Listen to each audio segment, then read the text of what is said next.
when we see the land forces also getting into play, then I think is a very, very serious sort of a concern. And why I'm saying is that the Pakistan Army has a sustenance level.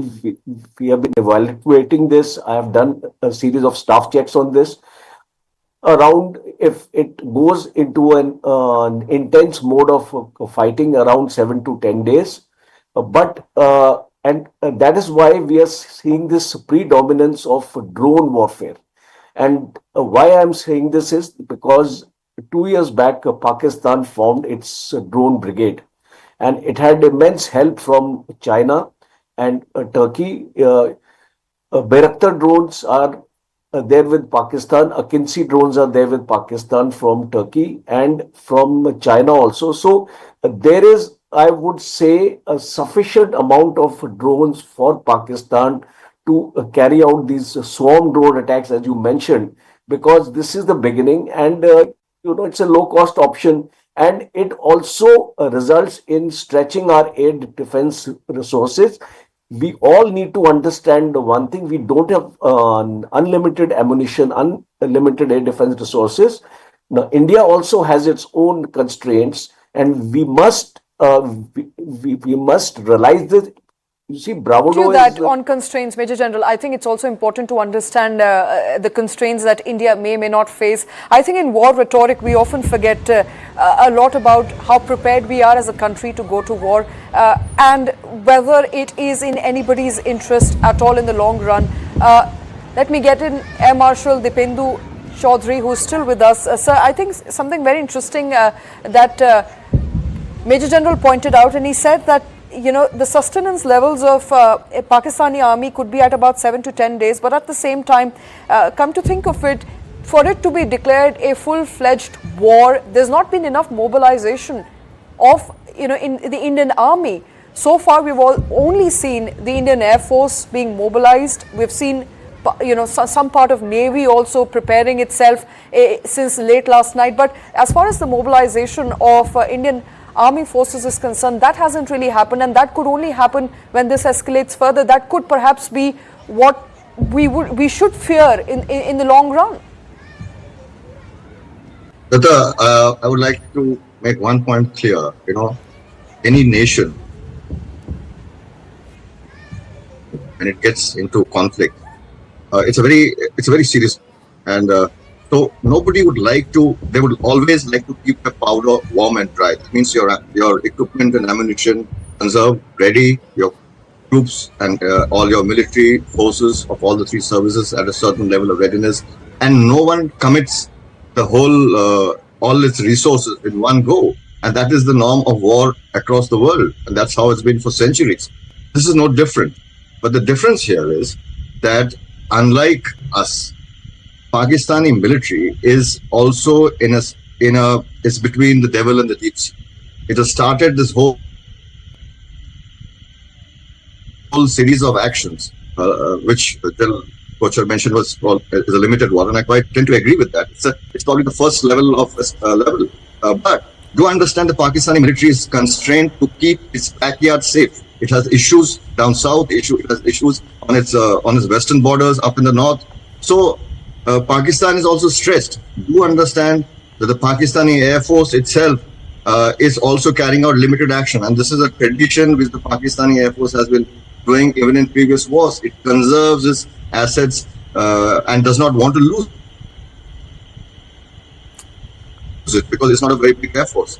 So that is the challenge. But the issue is that they are relatively much weaker. Their war fighting capacity, there's something called a combat capacity and a combat sustenance, stamina. I think we exceed them far more in this. So we are very clear, and like I said earlier, and I think as we talked about, this whole calibration business is all about this. It's about stated actions at the right level at the right time, and you bring in all your resources. You mentioned the Air Force has been mobilized. What actually has happened is, yes, the Air Force has been activated for its air defense, and that happens well before all this would have started.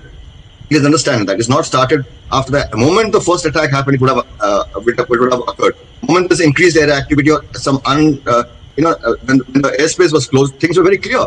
Pakistan did that in Balakot as well. So the point is there are enough signals. The question is, yes, war will hurt Pakistan. It will hurt us equally. And please, like there's an old saying that says, never ask the price of war to a soldier. He knows it best. So for a civilian's perspective as well, and for a national perspective, war is the last thing that India wants. But we have been pushed, lines have been crossed. And yet, I think we're showing tremendous amount of restraint and maturity in not doing the whole call. And I think that call, when it is needed, will be taken most certainly. All right. I think war is the last thing that anybody wants, but India continues to show restraint as far as its military capabilities is concerned. Let me quickly play up now. My colleague Irfan Qureshi was on ground yesterday when the Jammu blackout occurred. He was there at the site of panic. Let's see what he brings us. उड़ी sector में इस समय हम मौजूद है और लगातार उड़ी सेक्टर में शेलिंग जो है वो हो रहा है और हम यहाँ पर उड़ी सेक्टर को लगातार कवर कर रहे हैं और आप देख सकते हैं जो यहाँ पर लोग मौजूद हैं वो अब शेलिंग की वजह से बाहर भाग रहे हैं अपने घरों से और जो आसपास के यहाँ शॉपकीपर्स वगैरह है और अंदर जो है अंडरग्राउंड जो यहाँ पर स्पेस है उसकी ओर जा रहे हैं और आप देख सकते हैं ये तमाम लोग जो है यहाँ शॉप्स में होटल्स में और बाकी जगहों पर काम करते हैं तमाम जो बिस्तर वगैरह सोने का सामान है वो लेते हुए यहाँ पर भागते हुए पहुँचे हैं और लगातार सरहदी इलाकों में नॉर्थ सेक्टर की बात करें खासतौर पर मैसिव शेलिंग जो है वो पाकिस्तान की तरफ से की जा रही है और इस मैसिव शेलिंग में टंगधार करना केरन और उड़ी सेक्टर कुपवाड़ा लगातार दहलते हुए दिख रहा है। टीवी 9 भारतवर्ष टीम लगातार इस इलाके में मौजूद है और एक मैसिव तैयारी जो है वो इस पूरी स्थिति से निपटने के लिए है और भारतीय सेना लगातार जवाब दे रही है लेकिन इस पूरे इलाके में शेलिंग से साफ तौर पर खौफ का माहौल है। इधर थोड़ा अंदर जाने की मैं कोशिश करूंगा। आप देख सकते हैं ये पूरा इलाका है। ये किस वजह से कैसे हुआ है ये क्रैक? ये पहले ये क्रैक हुआ है, ये जो स्थानीय लोग बता रहे हैं, ये भी जब मैसिव शेलिंग इस इलाके में इससे पहले हुई थी। तो ये जगह है जहां पर ये तमाम लोग बैठेंगे। इस तरह भी आप देखिए क्रैक्स, क्योंकि ये बिल्डिंग जो है, मुर्तजा थोड़ा आगे आके दिखाएं, ये बिल्डिंग जो है शेलिंग की चपेट में आया था और ये क्रैक्स अभी भी इस बिल्डिंग में मौजूद है। तो आप देख सकते हैं किस तरह की मैसिव शेलिंग इस इलाके में होती है और जहां पर हम मौजूद है यहां पर एक तरफ भारतीय सेना की पोस्ट्स है और दूसरी तरफ जो है लगातार पाकिस्तान की तरफ से जो शेलिंग है वो लगातार इस समय यहां पर हो रही है और ये तमाम लोग यहां इस समय छुप रहे हैं और टीवी 9 भारतवर्ष यहां पर लगातार मौजूद है। इस तरफ कुछ लोगों से बात भी करेंगे। क्या नाम है भाई आपका? मेरा नाम मशहूर अहमद। कहाँ से हैं आप? गरकोट से। गरकोट यानी उड़ी से ही है आप? उड़ी से। तो अगर आपकी बात हुई? घर में अभी किया था फोन। क्या सिचुएशन है वो ये हालात यही पूछ रहे थे, हालात कैसे हो रहे? तो आप डरे हुए तो नहीं है? नहीं डरे नहीं। हाँ, यहाँ आप सेफ महसूस कर रहे हैं ना बंकर में? यहाँ जी थोड़ा। तो लगातार कुछ दिन से शेलिंग हो रहा है भाई? आप बहुत पिछले कुछ दिनों से हो रहा था, बीच में रुक गया था। आज अभी मुझे घर से आया फोन। मेरे घर के आसपास पड़ रहे हैं गोले, इससे बहुत जबरदस्त। यहाँ भी इस समय पीछे वाली साइड से लगातार शेलिंग सुन रहे हैं? हाँ, यहाँ चारों साइड से आवाज आ रही है। मुझे घर से फोन किया, मैं वो डर के मारे बात ही नहीं कर सकते अभी। तो साफ तौर पर यह स्थिति यहां पर है और लगातार जिस तरह पाकिस्तान की तरफ से जो back to back drone attacks Jammu के कई इलाकों में, खासतौर पर जम्मू के एयरपोर्ट के आसपास, उधमपुर, अखनूर और वही पठानकोट तक लगातार अटैक किया जा रहा है, जिसे भारतीय सुरक्षा बल जो है लगातार नाकाम कर रहे हैं। और आज ये भी स्पष्ट किया गया आधिकारिक रूप से कि करीबन 15 ऐसी लोकेशंस है जहां पर पाकिस्तान ने ड्रोन से और मिसाइल से अटैक करने की कोशिश की तो उसे नाकाम किया गया है। लेकिन स्थिति गंभीर है लाइन ऑफ कंट्रोल के इलाकों में और यहां फिलहाल लोग जो है वो सेफ्टी की ओर भाग रहे हैं। हालांकि प्रशासन की तरफ से, सुरक्षा बलों की तरफ से भी इस इलाके में काफी इवैक्यूएशन भी किया गया, जो कि खासतौर पर जीरो लाइन और रेड जोन इलाके के लोग थे। और सलामाबाद से लगातार टीवी 9 भारतवर्ष ने जिस तरह रिपोर्ट दिखाया उसके चलते वहां से भी लोगों को निकाला गया है, क्योंकि वहां पर काफी ऐसे मकान थे वो जो कि आग की चपेट में आए थे। All right, let's shift focus to now more breaking news coming in. An official statement from the Indian Army, ADGPI, Pakistani Army armed forces launched multiple attacks. That's what Indian Army has written as of this morning, using drones and other munitions along the entire western border.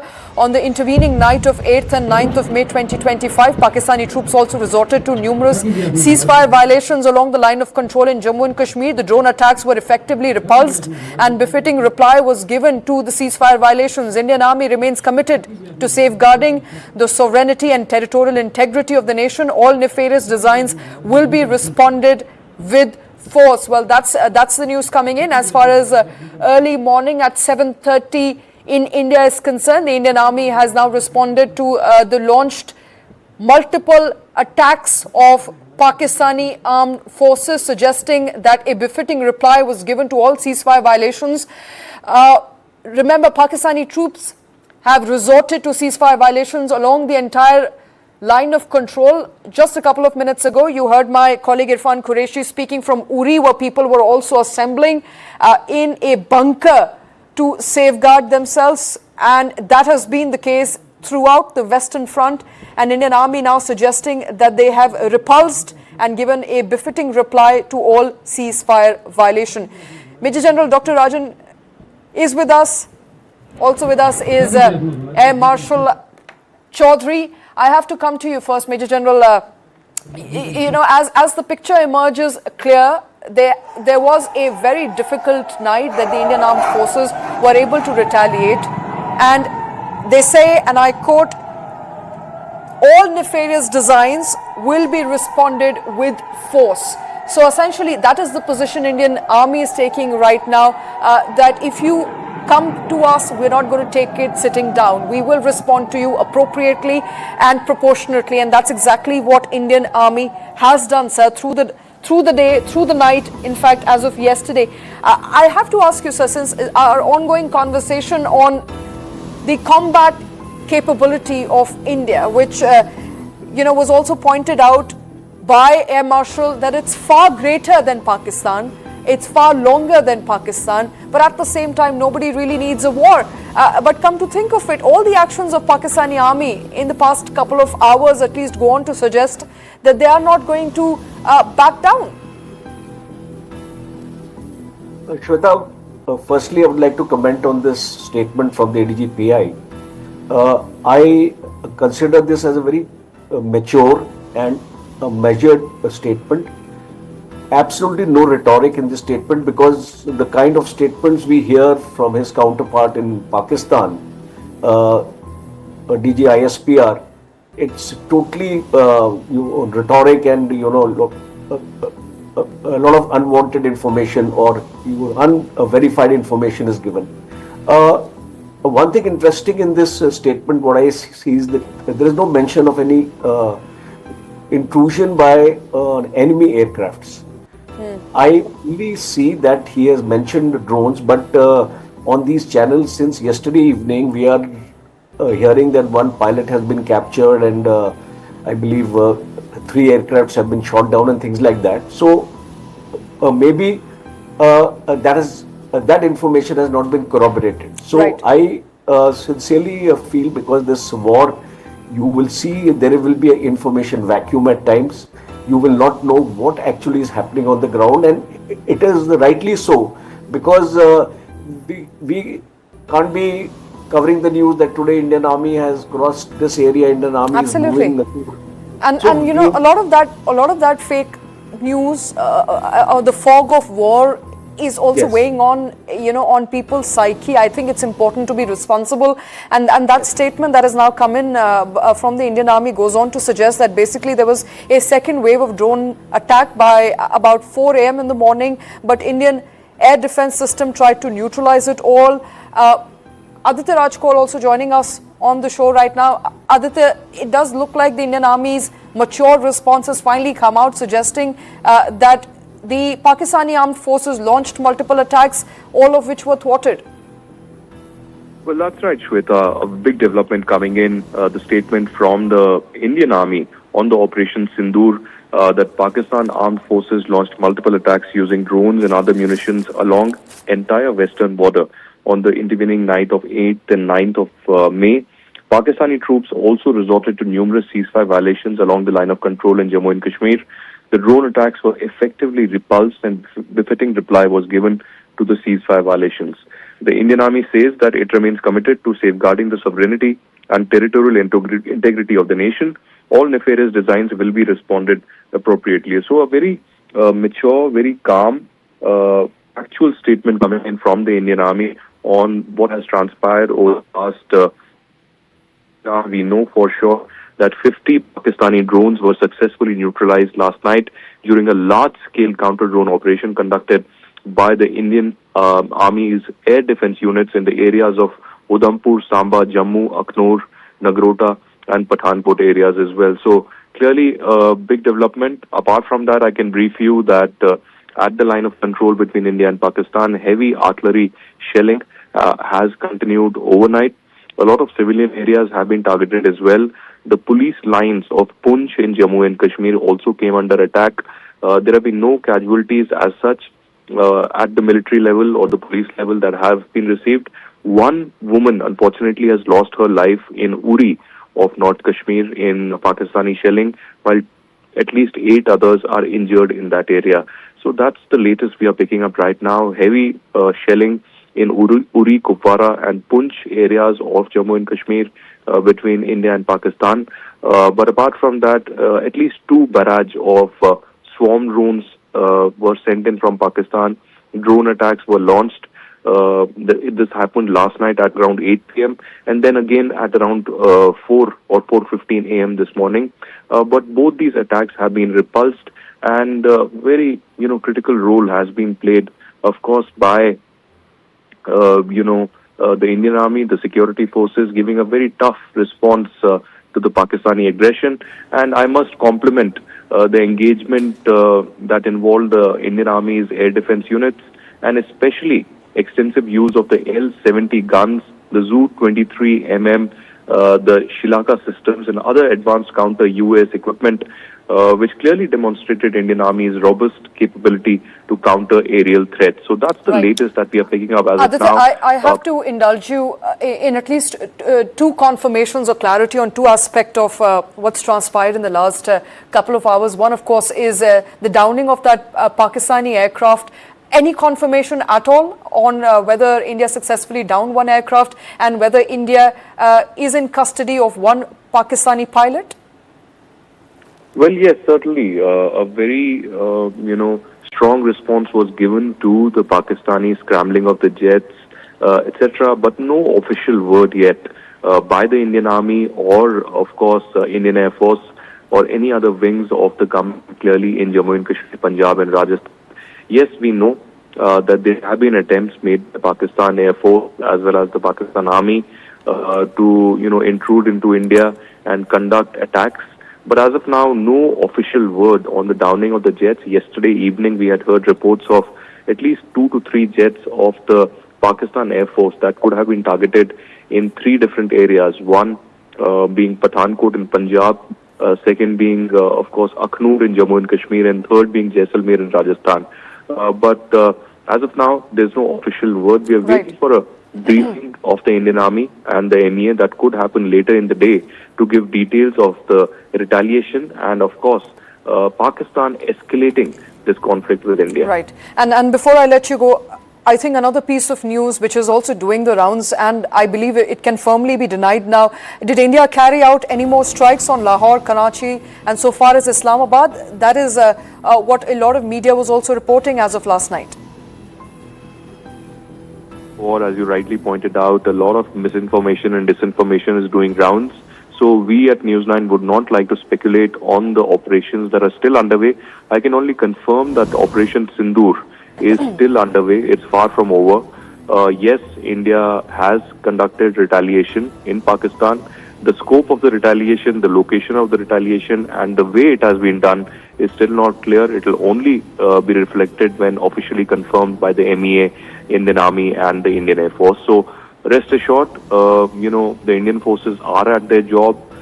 We, of course, will respect the sensitivity and the security related operations will not be discussed.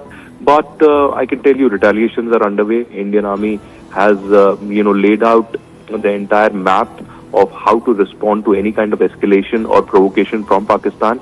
and it has been communicated to both US as well as Saudi that if at all there is retaliation, if at all civilians are killed, if at all Pakistan tries to do any misadventure, there will be twice the level of reaction from India. All right, and can we expect some sort of confirmation on what transpired at about perhaps 9 or 10 o'clock today? When is the press conference by Ministry of Defence? Well, no, again, I've checked with the MOD, Ministry of Defence and the Ministry of External Affairs. Again, misinformation on the press conference. There's no official word. We will perhaps see it later in the day because right now several operations are still underway. The security forces and the district administrations are also trying to assess whether there was any kind of damage or not. I can also brief you that there was a massive encounter that broke out in Samba of Jammu and Kashmir last night. Okay. There was presence of 10 to 12 terrorists of Lashkar-e-Toiba and Jaish-e-Mohammed that was noticed. There was intelligence inputs. The BSF engaged them. And there are unconfirmed reports, although the BSF has confirmed and officially released a statement that this encounter did take place and they repulsed the infiltration. I'm being told that 7 terrorists have been killed there. Since the operation is still underway, we don't have the details, but later in the day, the BSF, the Border Security Force, could come up with a statement. So some good news there from Samra International Border near Jammu. But the operations are underway all across. And as you said about the official word, I think the main detailed official version could come somewhat in the evening. The version could come in the evening as far as the operations that were carried out by India is concerned. But we do know now that there were a volley of attacks, drone attacks, missile attacks that were carried out throughout late last night as far as early this morning. The second round of attacks about 4 a.m. this morning, where sirens were sounded in many western fronts, including as far as Punjab and Amritsar. Aditya, thank you for all those details. Air Marshal Dipendu Chaudhary continues to be with us. Air Marshal, as the fog of the war settle down and we get more clarity on what really transpired, it does look like there's a clear picture emerging, Air Marshal, that India does continue to have an upper hand. None of those strikes that Pakistan tried making on India's soil has been successful. Not the first round, not the second round. That's certainly what seems to me emerging. And Shweta, just understand, we must all grasp this aspect very clearly, that when conflicts occur at this level, and we are a big nation, we are 2 big nations, a long border. It's not small one-off conflict in some part of the world. So the scale of the conflict and the kind of engagement which is emerging, like I was mentioning, that this is a very diffuse state of affairs where conflict is on. The lines are still not very clear between conflict and a higher level of engagement, which is possibly the last level of engagement is war, which nobody wants. But the fact of it is that this is exactly what is going to happen.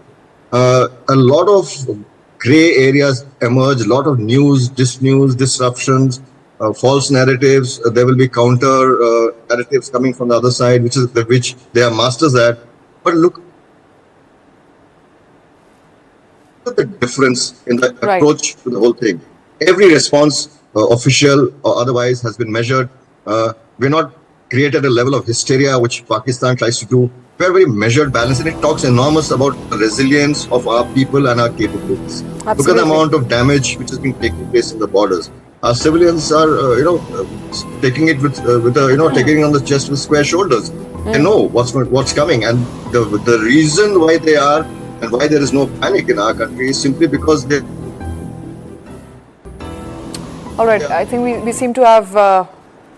Air Marshal, we seem to have lost his voice there, but I think what he was simply saying, to sum it up, is as the fog of the war settles, we will now be realizing the extent of the damage that caused by Pakistan, as well as the extent of the damage that India has caused Pakistan. It's been difficult 24 hours, but more difficult last 12 hours in which Pakistan has attacked India at least multiple times, 2 such attacks that India is now confirming as we speak. We'll try and get you all those details live here on Newsline. Time for a short break. We'll be back in just a bit. बेबो का एक ही rule, रोज खाओ अंडे without भूल। Cause eggs are cool, cool, cool. Yes, eggs are cool, cool, cool. Summer में energy हो जाती है कम, खाओ अंडे एनर्जेटिक रहो हरदम। Strength और पावर मिले हर रोज with proteins and minerals का daily dose। Eggs are cool, cool, cool. Yes, eggs are cool, cool, cool. Yes, eggs are cool, cool, cool. Sunday हो या मंडे, रोज खाओ अंडे। Smashing corporate boundaries through sport. The News 9 Corporate Badminton Championship 2025, in collaboration with Padma Shri Pulela Gopichand, offers corporations a unique opportunity to boost employee engagement through sport. It's a perfect blend of fun, fitness and competition. So I invite all the corporate people out there to come to the court and showcase their passion for sports as well. Top corporates are already in. Are you?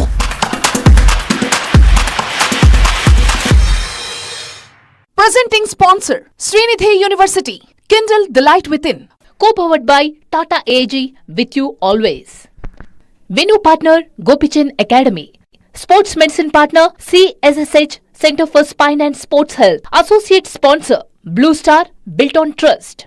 Dinshas since 1932. D-Beats, a diamond is forever. Tata New. Celebration partner, Big Bull, the future of clubbing.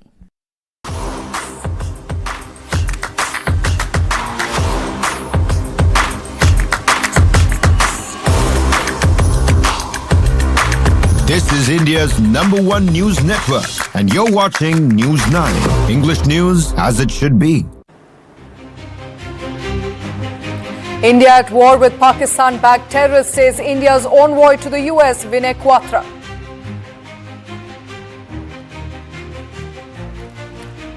A woman was killed and another injured in cross-border shelling by Pakistan in URI area of north of Kashmir's Baramulla district. In a major boost to India's maritime strength, Arnala, the first of 8 indigenously designed anti-submarine warfare shallow water crafts, has been delivered to the Indian Navy.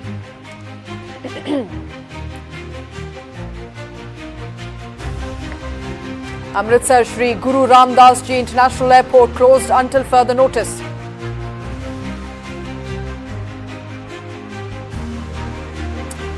Indian Army neutralizes as many as 50 drones launched by Pakistan in a large-scale counter-drone operation over the night.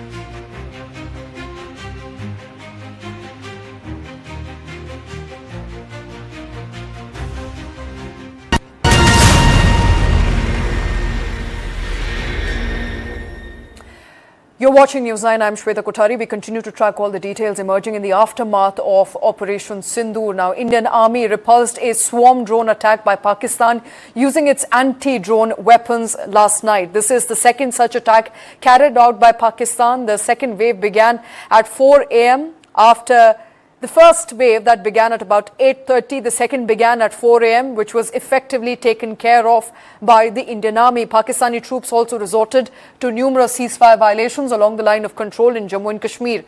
The drone attacks were effectively repulsed and a befitting reply was given to all the ceasefire violations. The L-70 and the Zu-23 guns were used to effectively neutralize all the drones.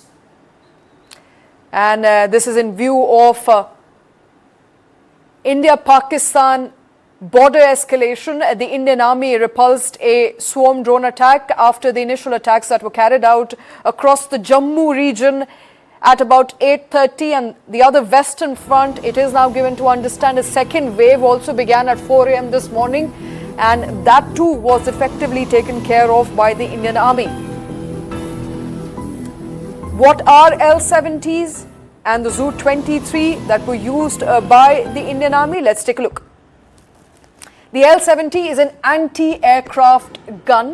It was effectively deployed yesterday. The guns can bring down all unmanned aerial vehicles. So they have likely to have brought down the UAVs, have brought down the drones that Pakistan was operating. The gun has enhanced target acquisition and automatic target tracking capability. L-70 has a high-resolution electro-optical sensor as well.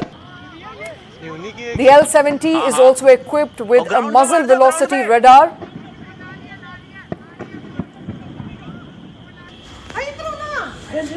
And they were effectively used yesterday along with Zu-23 guns to neutralize all the drones sent out by Pakistan, as many as 50 drones sent by Pakistan. My colleague Deepak Vadana joining us live from Vijay Chowk. He is at the center of all the action that is likely to take place in the national capital. Deepak, we now know that at least no press conference by Ministry of Defence that's been called at about 9:30 or 10 o'clock. That also was a part of all that misinformation doing the rounds. But some confirmation now coming in from the Indian Army on the volley of drones that were sent out by Pakistan, suggesting that all were effectively neutralized and they were sent out in two chunks. One, of course, was the attack that took place at 8:30 at night, which was last night, and the other one which took place at about 4 in the morning. What do we know about the second wave of attack? So the second wave of attack, Shweta, was meant so that at least some drones would hit something in India, and the Pakistani army basically needs something to save face.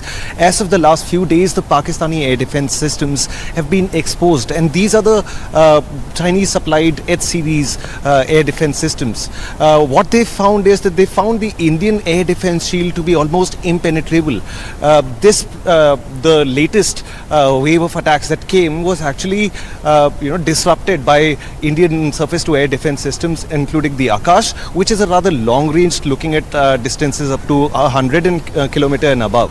Then the Zu-23 that was used and the L-70, these actually look at close air defense, so within ranges of say 1 to 5 kilometers. Furthermore, we also have the MR-SAMs, which are the medium range surface to air missiles.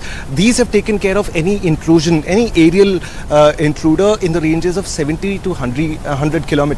So what we have here is a state-of-the-art defense system that has neutralized virtually every single incoming intruder on part of the Pakistani army. Presently, we also have some updates for you. The RM will be meeting the CDS very soon. There are also some meetings that are going to happen with the DG BSF and the leadership of the CRPF. So things are moving fast at Vijay Chowk this morning, Shweta. Things moving fast at the center of all the action. That is the Vijay Chowk this morning. That is what my colleague Deepak Vadana is bringing us. Is also giving us details of India's air defense systems, the close air defense system by the way of L-70 and Zu-23, as well as the MR-SAMs, which have been effectively deployed by India. Air Marshal VPS Rana, who's also a defense and strategy expert, joining us on the show. Air Marshal, India's defense preparedness at full show since yesterday. So be it the S-400s, the MR-SAMs or the close air defense systems, it essentially means that all the equipment that India has in its arsenal was able to effectively neutralize any attack that Pakistan likely carried out in the last 24 hours. Yeah, thank you, Sweta. I think whatever is the news reports that we have seen, there have been swarms of drones that have attacked many positions inside, are mainly attacking the airfields and the vital installations. This is an era of drone war. These particularly, all these drones, particularly the swarm drones, are too much of a nuisance. They may not create the kind of damage, but it creates a lot of panic. It creates, as you would have seen in Jammu, Pathankot, Avantipur, and further up, there was a lot of panic on ground. Despite we shooting down as many as what report says, more than 50 such drones, but there are drones and there are drones. The drones could be a very cheap, the $50-$100 kind of drone, and then there are very, very highly sophisticated drone systems like probably the one we used to neutralize. Right. Marshal, how many swarm drones does Pakistan have, and are they the cheaper versions of the drones, the sophisticated drones that India has? Yeah, but they have all these kind of this thing. Mostly the Chinese supplied. When you talk about a swarm drones is nothing but sending large number of drones together. All right. Yes, sir. All right, we've lost Air Marshal VPS Rana. Deepak Badana continues to be with us. Deepak, we were talking about Pakistan's air defense capabilities. While we do know that India has hit out Lahore's ability to defend itself, it has hit out at Lahore specifically at the HQ-9 air defense system of Lahore. I also want to understand from you, as far as Pakistan's drone systems is concerned, the swarm drones that were sent out to Pakistan, how many does Pakistan have in its kitty? Could you perhaps run us through what we know about Pakistan's drones, its capabilities to enter India and attack India? See, Shweta, one of the reasons that people go in for swarm drones is the relative,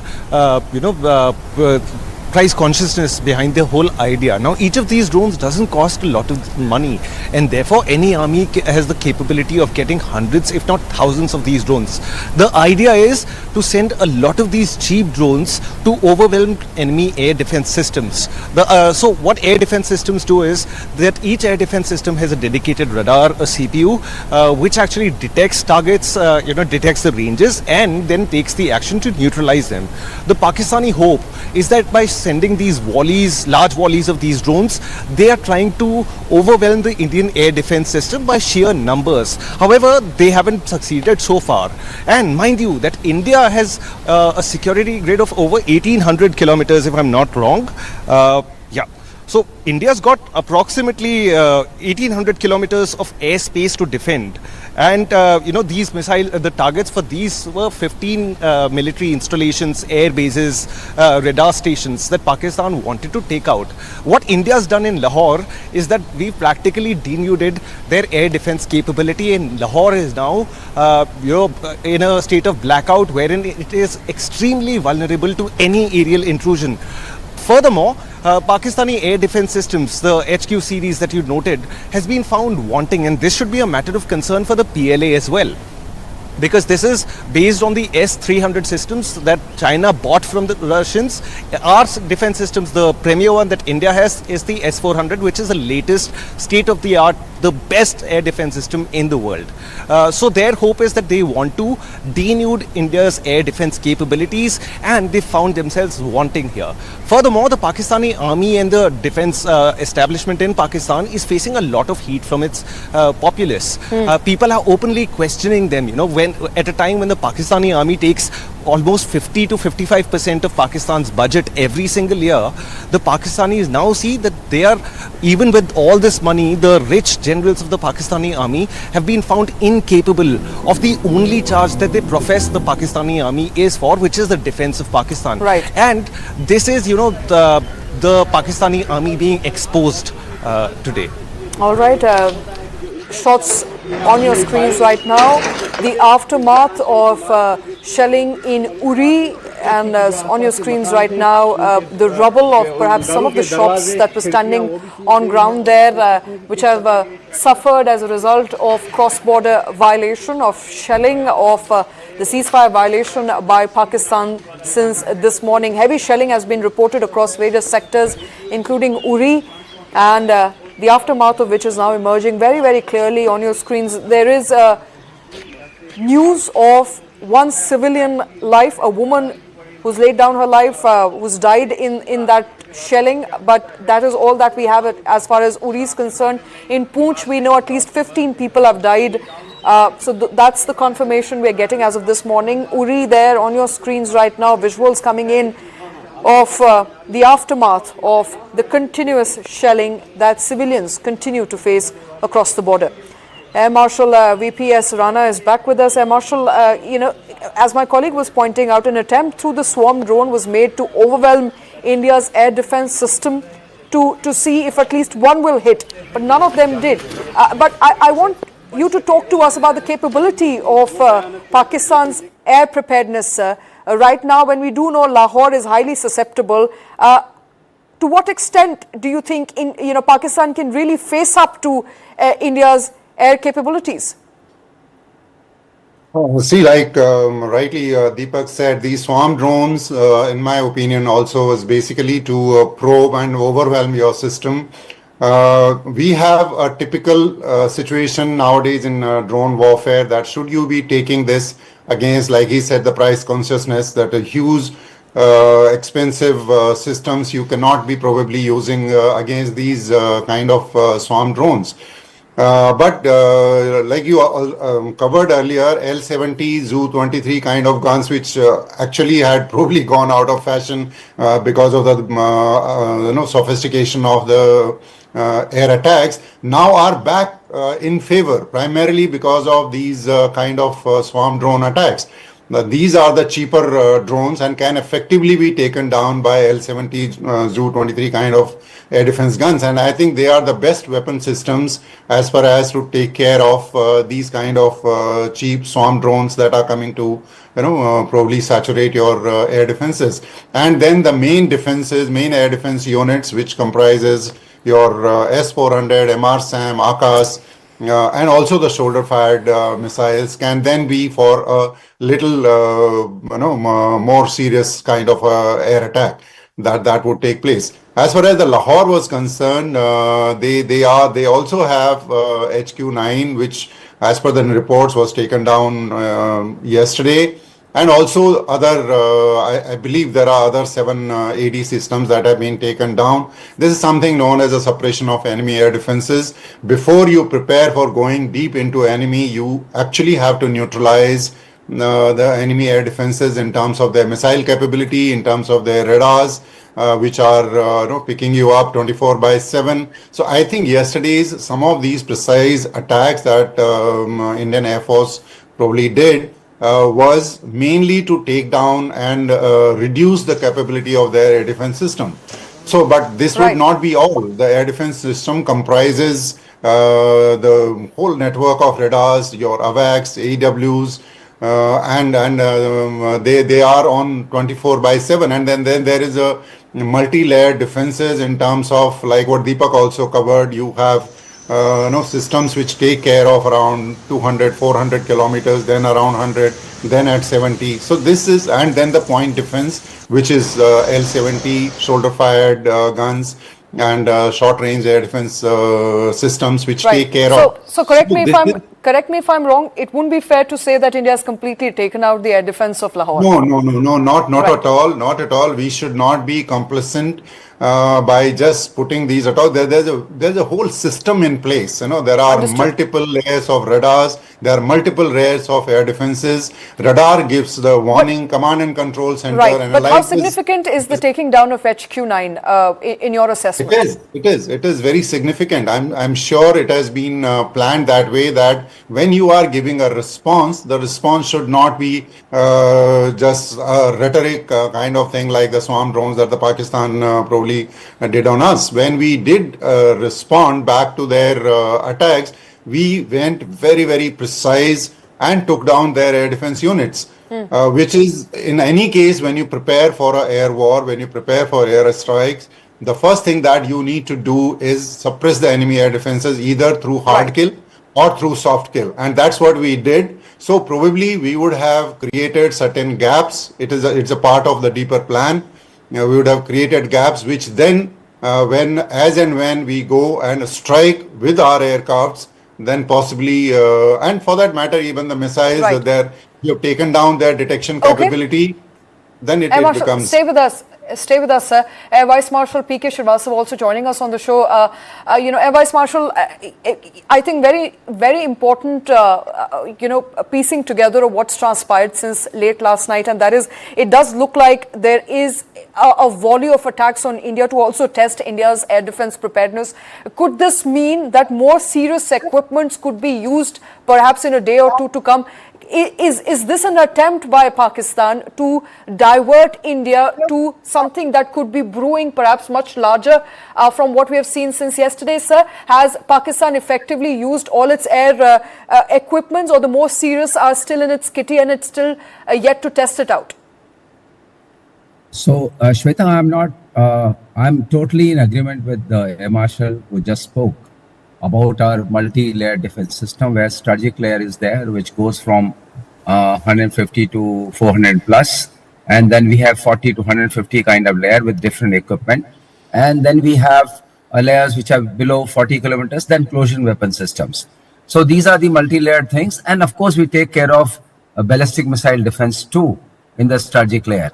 Coming to the capability of the enemy, and when you dovetail this with the kind of satellite or space assets we have for radar intelligence, for EM intelligence, for communication intelligence, for imagery intelligence, so all that together makes a system of our way of tracking what goes on from the enemy side, what is their plot in terms of their the order of tank, what we call order of battle in terms of tanks, troops concentrations, aircraft concentrations, airfield. They are all known to us. We know. And this attempt which was done by the Pakistan is with the swarm drones. Swarm drones can be engaged by, there are many methods which are non-kinetic methods. Like we now also have directed energy weapons, which is something like laser guns you see in Star Wars. So they can also be deployed and they're ready and available. So idea being, the idea of air defense network with the on the Indian side is very robust, and it can take care of from smallest to highest level. But Air Marshal brought it out very correctly and I think very aptly that it is the cost of engagement. If I'm going to shoot down a very low priced item with a very high priced missile, it's not the real thing to do. But we can engage at various levels. That is for assuring the country. And specific details, of course, we will not be talking at this point of time. Coming to the side of Pakistan. Pakistan, we have tested in many ways. Their air defense there is very weak. Let me tell you this, and through you to the audience, our audience. It was, you remember 2022 when BrahMos was accidentally fired, so-called accident firing, and it landed up in Pakistan, and there was no way they could detect anywhere, anytime. That was also a test case to see how alert or how significant is the air defense system. Pakistan has been investing mostly in the optics, like buying some kind of JF-17s, buying, because as far as budgets are concerned, they're as such not in comparison with Indian side, but also their generals and their military top leadership has been siphoning a lot of dollars from there. Right. So I'll come to that. I'll come to that, Air Vice Marshal. Air Marshal, a pointed question to you right now. Could this be an attempt by Pakistan right now to really engage India so that the more serious equipments can come in later? Is this, in your assessment, perhaps a diversionary tactic? Absolutely. I don't think this is the main idea. Their idea would be, like I said, probably to probe and just see how your air defense systems are activated. It's a battle of wits when you are in the battlefield, whether what the action that you do, is it perceived in similar manner by the enemy, or is the enemy smarter and sees that this is a deception technique. Tactics. So I'm sure various, all these deceptions that are being done, or for that matter, for the creating confusion through the disinformation, I'm sure there is a serious business behind all this. But in my opinion, Pakistan will be well advised not to take it to the next level, because if it goes to the next level, then Pakistan will certainly will have decimation at hand. Because these are very easy to handle. You send a swarm of drones, it is not very expensive, not very this thing. But once you come to the serious business of employing your air assets deep inside onto strategic targets, then things are felt by the entire hierarchy, from the government to the military and a common man. As of now, whatever actions that have happened is just more of a nuisance tactics and just to create that panic amongst the civil populace. But I think our civil population is also smart enough to know all these diversionary tactics, and we should be vigilant and on the lookout for any serious breakout that may happen. India's air defense preparedness, I think we fared pretty well on that scale. Let's quickly get in Deepak Badana back into this conversation. Deepak, the unified voice is that in Pakistan is well advised not to take it forward, but you can't expect that from Pakistan. At least with the way things have quickly escalated in the last couple of hours, it does look like it's not a measured response, unlike what India did. We sat for good 15 days after Pahalgam. Let's also tell our viewers very, very categorically, we prepared a list of what India believes to be terror camps operating in Pakistan.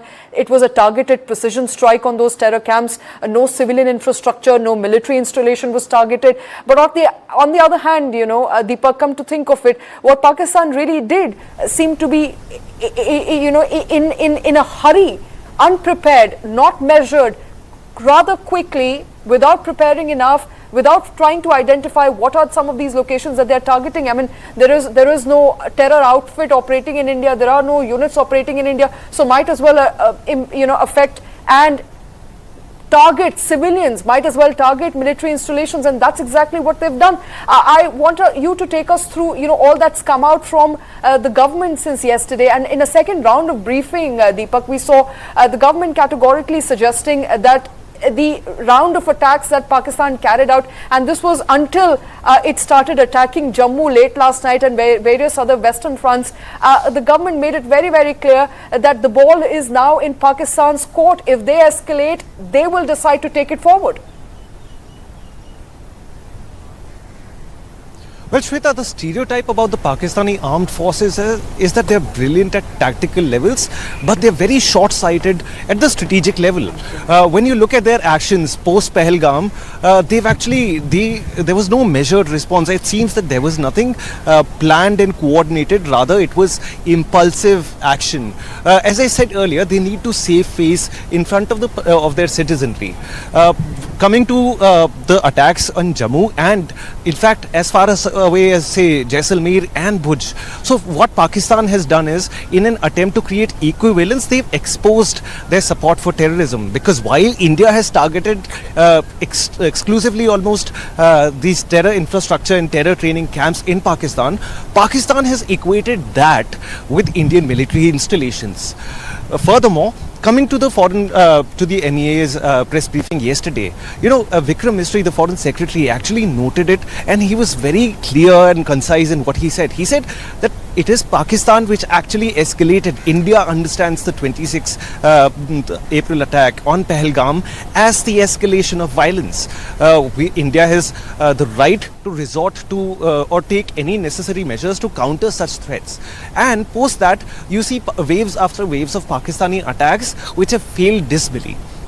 So the foreign ministry has stated clearly that the role of de-escalation, the charge actually lies with the Pakistani armed forces, and the Pakistani armed forces with their Hafiz chief, Mr. Asim Munir, they find themselves caught in a bind. The fact is that they cannot afford a war. They know that they cannot win a war, but should they not fight, they will be damned.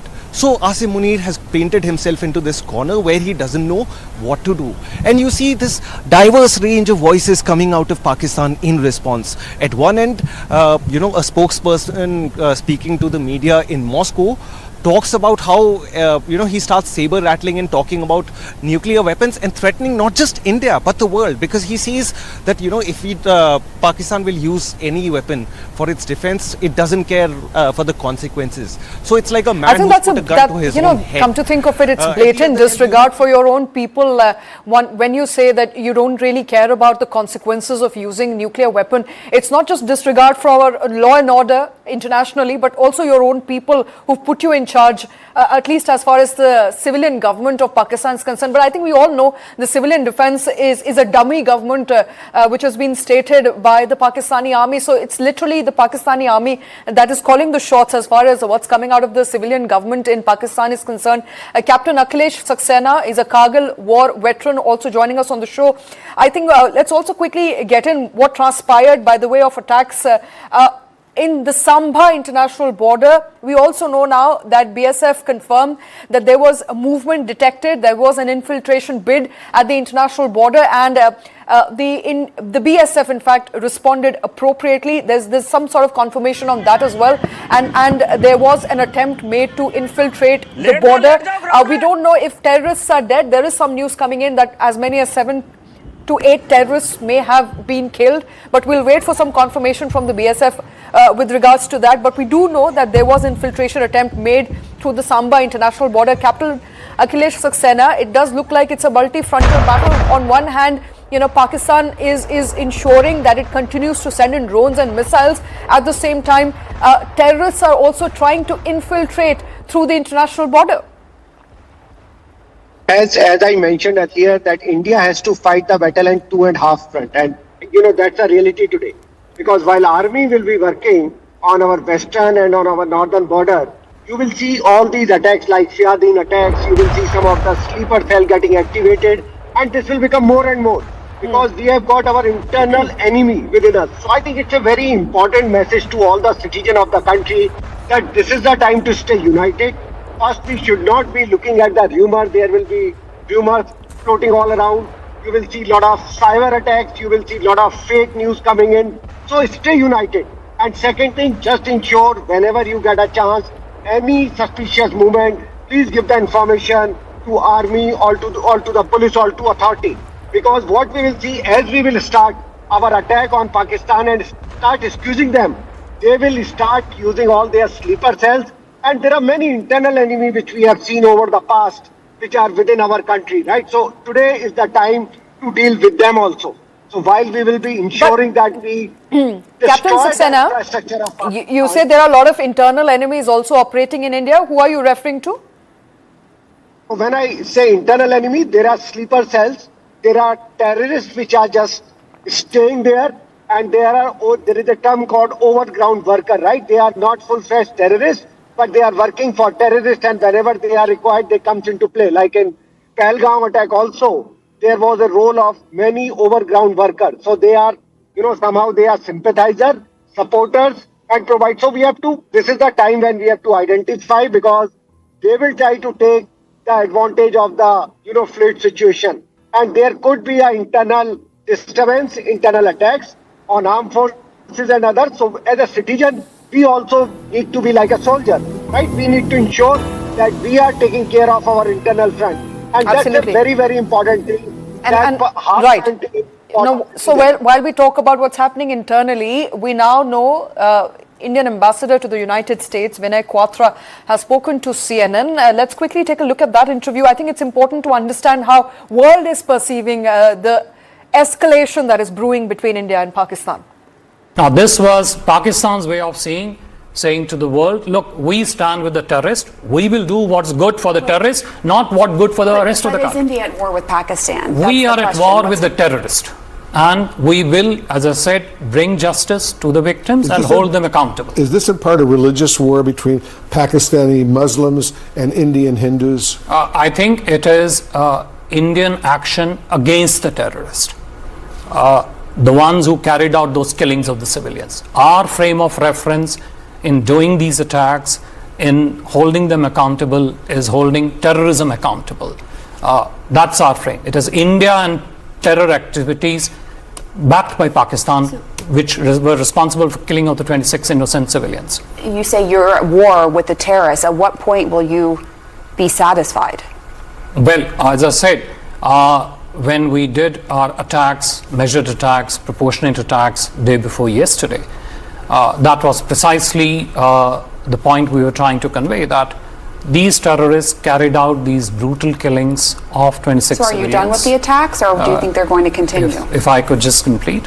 So when we did this day before yesterday, our assumption was that we have completed what we set out to do ourselves vis-a-vis the terrorists. We, from our perspective, had brought a certain finality to it. But it was, of course, subject to whether Pakistan has brought finality to it. Pakistan chose to escalate it further. Now it's duty bound for us to respond. All right, Vinay Quatra suggesting that India brought some sort of finality to it by the way of Operation Sindoor, carrying out those military precision strikes, but it didn't look like it was finality from Pakistan's side that attacked India. It was a failed attack on as many as 15 Indian cities, post which India sent out drones and missiles to Pakistan. And since late last night, we've seen a volley of drones and missiles being launched from Pakistan up until this morning. We're tracking all those details for you here on Newsline. Time for a short break. We'll be back with more on the other side. मुस्कुराए लड़खड़ाए जिंदगी चाहे जो भी हो। Sir, patient के लिए कौन सा रूम प्रेफर करेंगे आप? जिंदगी भर के प्यार का कोई रेट कार्ड नहीं होता। Tata AIG health insurance, with you like family, with you always. Others see a teenage tantrum. I see you standing your ground. The world sees stubbornness. I see a soft, soft heart. I see you, my daughter, 16 and already owning your story. And I couldn't be more proud. For you, only natural diamonds. Smashing corporate boundaries through sport. The News 9 Corporate Badminton Championship 2025, in collaboration with Padma Shri Pulela Gopichand, offers corporations a unique opportunity to boost employee engagement through sport. It's a perfect blend of fun, fitness and competition. So I invite all the corporate people out there to come to the court and showcase their passion for sports as well. Top corporates are already in. Are you?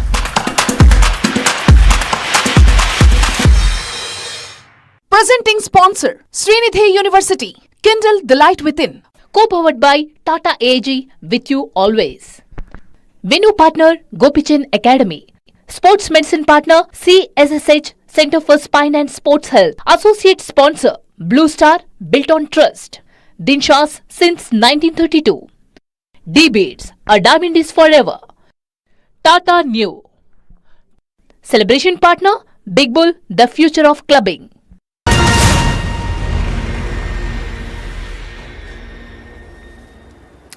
Welcome back. You're watching Newsline. I'm Shweta Kothari. We continue to track the aftermath of Operation Sindoor and the ongoing efforts by India to protect its borders. A volley of attacks was carried out by Pakistan, the latest one at 4 in the morning. 50 drones were brought down by India. They were completely neutralized by the Indian air defense systems. Air Marshal VPS Rana continues to be with us. Air Marshal, this is an evolving situation. The Indian government has also now continuously said that Operation Sindoor is far from over. And I also want our viewers to quickly know what India has done in retaliation to Pakistan's escalation. After carrying out Operation Sindoor, Pakistan attempted to attack as many as 15 Indian cities from Jammu to Punjab, Rajasthan and Gujarat. These cities, some major cities were, and these states were on Pakistan's radar. All efforts to target India failed, Air Marshal, post which India carried out retaliatory strikes. It sent out its own drones and brought down air defense system in Lahore. And since last night, we've seen Pakistan trying to get some sort of upper hand, in its war with India and hasn't been able to do so. Where does it take us from here on, sir, on the escalatory ladder? I think at this point, would it be fair to say that Pakistan has substantially escalated the matter and therefore the ball is in their court to whether de-escalate the situation right now? Absolutely. I mean, it is up to Pakistan. In our response, we've been very, very measured, precise, and we have, like you have already covered, we haven't attacked their any of this thing other than the terror organization. And as a response to their attack on our district, to some of their AD units, to again just send a message. We could have decimated the entire network the way we had gone, but we have just sent the message across that it is enough, you need to withdraw. But should Pakistan not be taking that lesson from all these precise attacks that we have done, then they are going unnecessary escalating this. They are more on the optics and less on the serious this thing. Why I say that is that they also are sending more and more of swarm drones, more and more of these projectiles which have been brought down. I don't see any of this really a serious threat other than few loitering munitions that have been reported in Jammu, and apparently I took it, I saw it in the news that at least 4 loitering munitions were reported in Jammu region. That is something little serious effort, which, and again, kudos to the air defense, our air defense, that we have taken down those.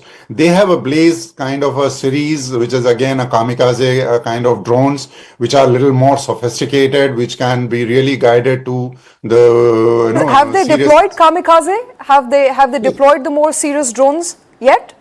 I believe so. I mean, I saw it in the news that even in Jammu, there are around 4 such kind of drones have been brought down. So that is the only serious effort that I see till now. Other than that, most of the, I see not much in the swarm drone attack. It is more of a nuisance and more of a probing. But should they be coming to attack with that high-end missiles and also these kind of drones which can actually hit on our at least the tactical high-value targets within Army, Air Force bases, then I will see that is further the escalation ladder.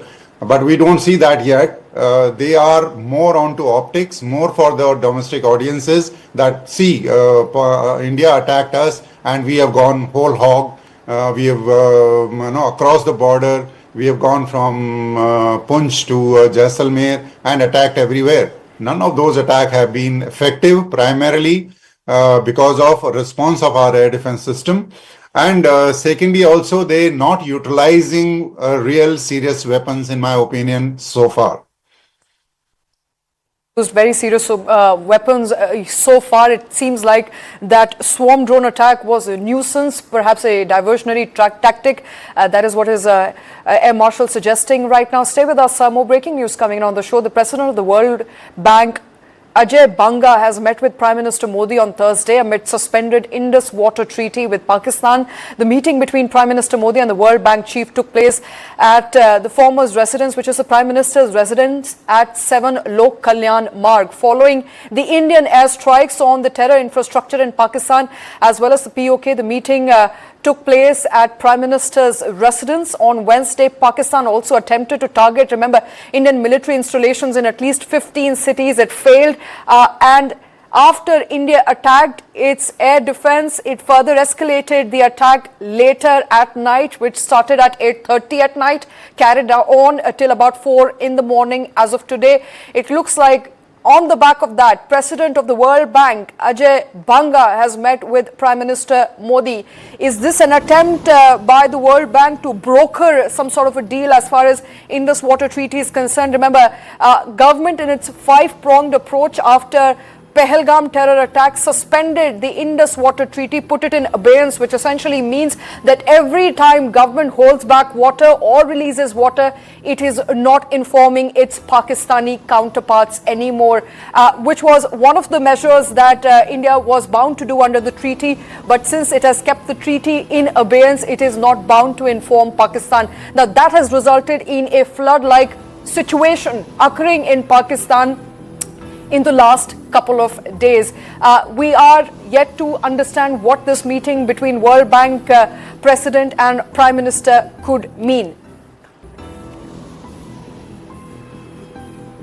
And before we understand that, remember, let's quickly run our viewers through what has transpired yet again. The President of the World Bank, Ajay Banga, met with Prime Minister Modi on Thursday amid suspended Indus Water Treaty. Now, as I mentioned, since the abeyance of the Indus Water Treaty, Pakistan has also urged the World Bank to intervene in the matter to ensure that India lives up to its expectation under Indus Water Treaty, and that is keep Pakistani officials informed every time it is releasing water on one of the tributaries of Indus River. However, India hasn't done so since it kept in abeyance the Indus Water Treaty. Now, Pakistan has approached various international authorities, including the World Bank, to urge India to adhere to the terms under Indus Water Treaty. In the back of all of that, Ajay Banga has met with Prime Minister. My colleague Karthik Malhotra joining us on the phone line. Karthik, what are we to read of that meeting between Ajay Banga and Prime Minister Modi? Clear, the World Bank is not going to interfere with the Indus Water Treaty, and that is the word which is coming out from Ajay Banga. He's the World Bank president. He did meet Prime Minister Modi as well as Finance Minister Nirmala Sitharaman yesterday and said that the multilateral agency will not interfere in the Indus Water Treaty. Remember, the Indus Water Treaty was one of the first diplomatic strikes that India had made against Pakistan after the horrific April 22nd Pahalgam attacks, which took the lives of 26 innocent civilians in India on Indian soil. Now, there was an interview that Ajay Banga had also done with a leading TV news channel in India, and to quote him from that interview, Ajay Banga also said that we have to pay the fees of those guys through a trust fund that was set up at the bank at the time of the creation of the treaty. That's our role. We have no role to play beyond that. So World Bank very clearly saying that there is absolutely no interference that can be expected from the World Bank, and Ajay Banga being very, very clear as World Bank president that he's not going to interfere in India's decision to keep the Indus Water Treaty in abeyance. All right, Ajay Banga making it clear that there will be no role played by World Bank as far as Indus Water Treaty and its suspension is concerned. Karthik, thank you very much for all those details. And that crucial meeting comes on the back of India putting a halt and containing some of that water flow and then releasing it, which may have resulted in a flood-like situation in the low-lying areas of Jhelum and its the tributaries of Indus River. And more news coming in as the conflict began. There's been a lot of misinformation in circulation in India and elsewhere. We bring you some of the fact checks to help you sort what's real from what's fake.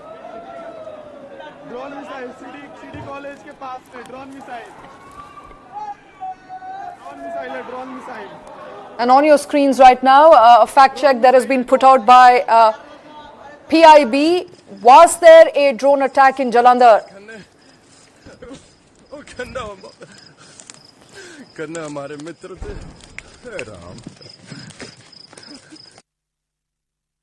To that, the video of a drone strike in Jalandhar, which is widely being circulated, PIB says this is an unrelated video of a farm fire. The video was shot earlier and the drone attack began later. So no, there was no drone strike video from Jalandhar. There is no drone strike in Jalandhar. So the visuals that you're seeing on your screens right now, on the right of that fire is likely a farm fire. The second round of fact check that PIB has made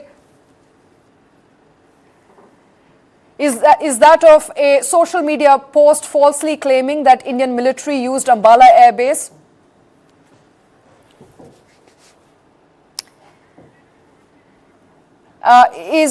Another news that's coming in from PIB is that fake news circulating about a Fidain attack on an army brigade in Rajouri in Jammu. Now PIB has fact-checked it. It says that no such Fidain or suicide attack has happened on any army cantonment area. On your screens, of course, that fact check that's been put out by PIB suggesting that there was in fact no Fidain attack. Next, a letter has been shared on social media claiming that Chief of the Army Staff V.K. Narayan has sent a confidential letter regarding military preparedness to the army officer of Northern Commandant. This letter is also completely fake. So on your screens, that letter is in fact a fake and is not an official letter issued by the Indian Army. And a fact check that has come in by PIB, a social media post falsely claiming that Indian military used Ambala Air Base to attack Amritsar and its own citizen. Again, completely baseless and a part of a concrete misinformation campaign, a concerted campaign by perhaps Pakistani trolls.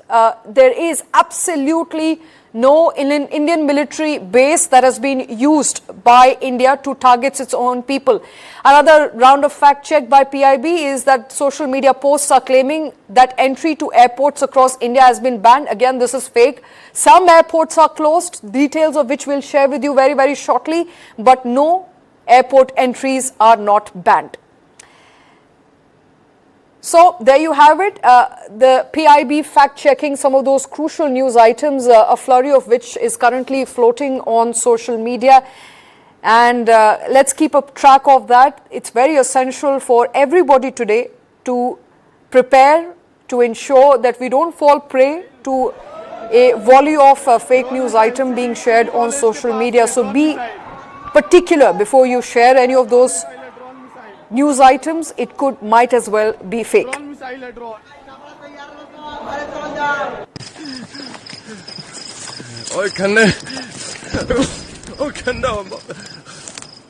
करना हमारे मित्र थे Ram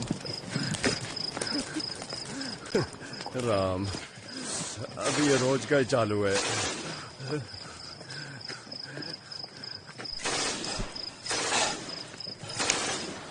All right, as I come to the end of this broadcast, Air Marshal VPS Rana continues to be with me. Air Marshal, let's sum this up for our viewers, shall we? What we're looking at right now is an escalation and Pakistan seemed to be eyeing up the escalatory ladder and not stopping its attacks. And you know, we continue to share all those details. So I have to ask you, if in a point blank fashion, where do you see this heading from here? See, it is anybody's guess, but this is very important point to take home is that the low-cost warfare is the reality in today's warfare tactics and the doctrine. Particularly use of the drones all over. You have seen, if you people follow what is happening in Ukraine, Russia, what's also happening in Russia, in Israel with the Hamas attacks, and we see the imprint of those kind of things here. In fact, your picture right now is as if it's a similar kind of attacks that Hamas generally has been doing, and all other attacks also that's happening on Israel. These are low-cost warfare which can carry on for days and years. So we are here for that kind of warfare. We must be very, very well warned that this could continue for a much longer than we expect. Unless we really go serious and strike them where it hits them very, very hard. We are trying through the signaling, we are trying through our precise attacks, but despite that, it could actually be long drawn. Another dimension to this by Pakistan is now almost integrating terror into their war doctrine. It's a well-known fact that they are using terror network, they are using terrorists for putting for the objectives of their nation. Right. So these are the two things that we really have to be wary of. That it could be much longer in this spectrum than getting into something very serious. Right. Marshal, does this also set a precedent, sir? Does it also set a precedent every time Pakistan uses sub-conventional methods like terrorism or a proxy war by the way of terrorism, there's going to be military action. And this hasn't really happened, come to think of it. I think for all the viewers right now, it's also important to understand this is the first time that Indian government, its armed forces, have taken it head on. Up until now, we gave out dossiers, we gave out proofs, we conducted investigations. But despite that, I think it has met with little to no change. And so this time around, I think Indian government, Indian armed forces have flipped the game, suggesting sub-conventional measures will be met with conventional force. Absolutely. Very, very rightly said. And I think that's the best thing to do. We must make it very clear that any action by terrorists will be an act of war. And for that matter, even the kind of drone attacks which Pakistan has been denying for all these, for these drones and also for the terrorists. But we must be apprised that all these actions are their part of their doctrine. And we must respond to this as a war act. And I think then only probably the lesson would go. And I think we have done pretty well this time. Signaling that any of these actions will not go unpunished and we will respond as if this has been an act of war on us. We haven't declared it a war yet, but all our actions have been very, very precise, calculated, and probably driving home the point to Pakistan that none of this we will take, that this is not your doing. It is absolutely your doing. Anything that emanates from Pakistan is an act of war, and that is how we should take it, and that's how we should respond to it. All right, that is how we should take it. That is how we should respond to it. Marshall, before I let you go, I think it's also important to understand India's actions so far, and India continues to say have been responsible, measured, but that hasn't been the case since yesterday. Since yesterday, I believe we've started retaliating to every time there's been an attack. So be it an attack on the 15 Indian cities along the western border to the attacks that we saw overnight, there could be some sort of retaliatory action from India. We don't know whether operations were on, are being on, carried on in Karachi, Islamabad. Those reports are not confirmed. We'll wait for that confirmation yet. But I have to ask you, sir, if it comes to a warlike situation, what is the eventuality we are looking at?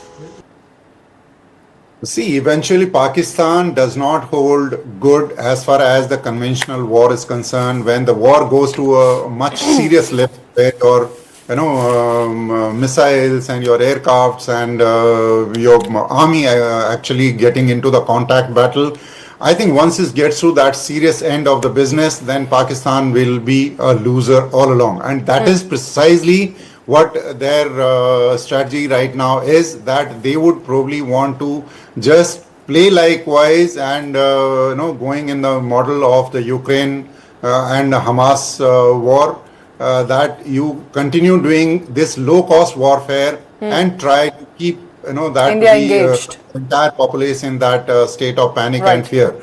But I think we are doing in a very well measured, calculated fashion. When we attacked Lahore, Karachi, Rawalpindi, all these places, also there have been attack without any collateral damage whatsoever. They have been very precise. We have not doing any indiscriminate act so far. But once it comes to a serious business of the larger missiles being fired or the aircraft doing the air strikes deep inside, then I think things would be a little out of control. And that is precisely what I think Pakistan is not looking at. They somehow wanting to just keep the pot boiling and keep it simmering and keep doing this low-cost warfare.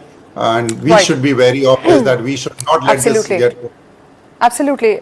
Extremely wary of it. Air Marshal VPS Rana, a tit-for-tat reaction that Pakistan seemed to be, doing consistently, not really faring well for its own war game as far as the inter-border terrorism is concerned and the escalating tensions between India and Pakistan is concerned. Air Marshal, we'll try and get you back, sir, but thank you very much for all those details on that crucial development across the border, across the line of control. Shelling, mortars are being used. People are dying in URI. You saw just a couple of minutes ago visuals coming in of the aftermath of that attack. As many as 15 people have died in Poonch. It's a developing situation. Overnight, there's been a sense of panic and fear in Jammu, in Rajasthan, and Chandigarh, very close to Delhi, where air sirens went off. People hid. They sought shelter. There was a blackout in process, and warplanes were seen hovering over India's airspace. An attempt being made by Pakistan to infiltrate. It hasn't been successful so far. It will try again, and India is prepared. But that's all from me on this show. Thank you very much for watching. News and updates will continue on the other side. बेबो का एक ही rule, रोज खाओ अंडे without भूल। 'Cause eggs are cool, cool, cool. Yes, eggs are cool, cool, cool. Summer में energy हो जाती है कम। खाओ अंडे, एनर्जेटिक रहो हरदम। Strength और पावर मिले हर रोज with proteins and minerals का daily dose। Eggs are cool, cool, cool. Yes, eggs are cool, cool, cool. Yes, eggs are cool, cool, cool. Sunday हो या मंडे, रोज खाओ अंडे। Smashing corporate boundaries through sport.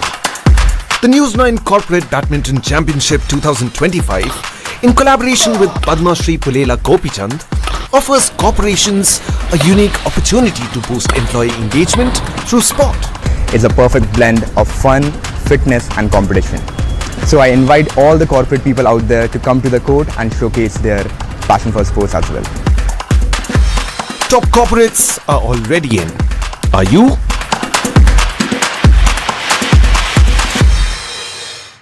Presenting sponsor, Srinidhi University, Kindle the Light Within. Co-powered by Tata AG, with you always.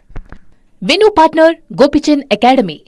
Sports medicine partner, CSSH, Center for Spine and Sports Health. Associate sponsor, Blue Star, built on trust. Dinshas since 1932. D-Beats, a diamond is forever. Tata New. Celebration partner, Big Bull, the future of clubbing.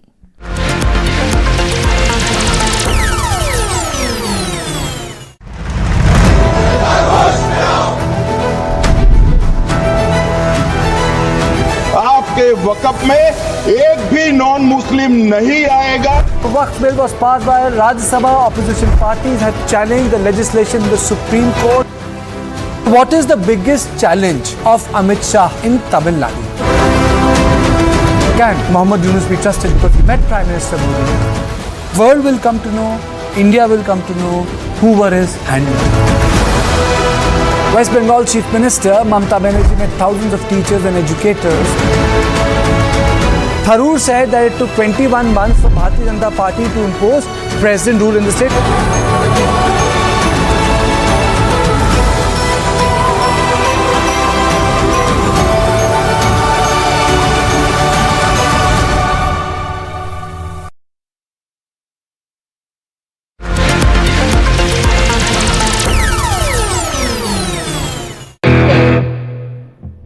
Businesses are primarily in India known by their owners. When you start a business, you don't realize how much you're putting the entire family at risk. The trust is a big element.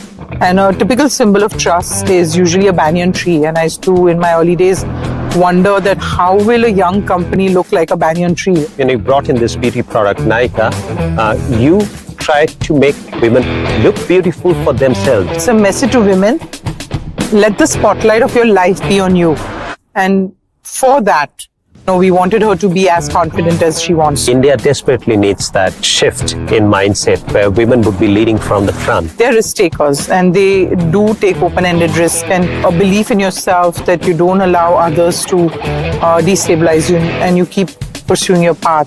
Watch Radico Presents Duo Along with Barun Das Season 3 featuring Falguni Nair at these times on News 9.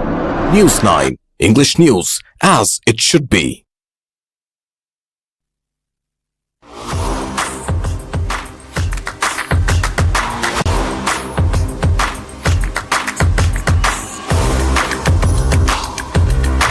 This is India's #1 news network, and you're watching News 9, English news as it should be. India at war with Pakistan-backed terrorists, says Indian envoy to US Vinay Quatra.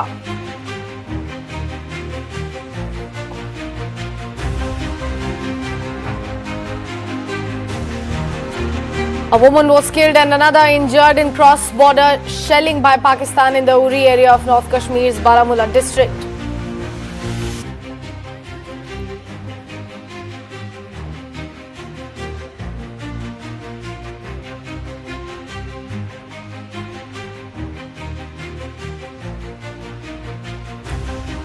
In a major boost to India's maritime strength, Arnala, the first of 8 indigenously designed anti-submarine warfare shallow water crafts, has been delivered to the Indian Navy.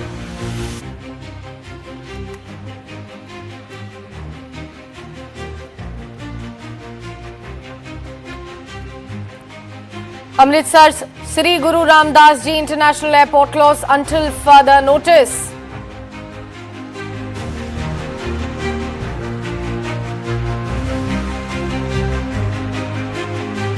Indian Army neutralizes over 50 drones launched by Pakistan in large-scale counter-drone operation.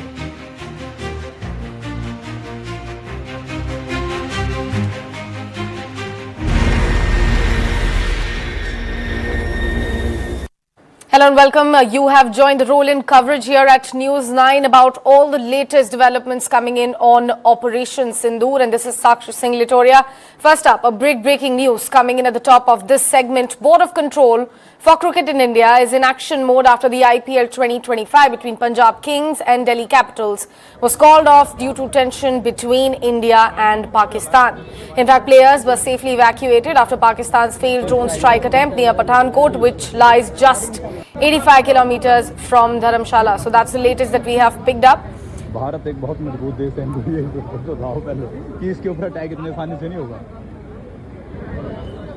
The BCCI is in action mode now after the IPL 2025 between Punjab Kings and Delhi Capitals was called off yesterday because of the rising tensions between the neighbours. Players were safely evacuated is what we have been given to understand as well after that failed drone strike attempt was done by Pakistan near Pathankot, which, remember viewers, just lies 85 kilometers away from Dharamshala.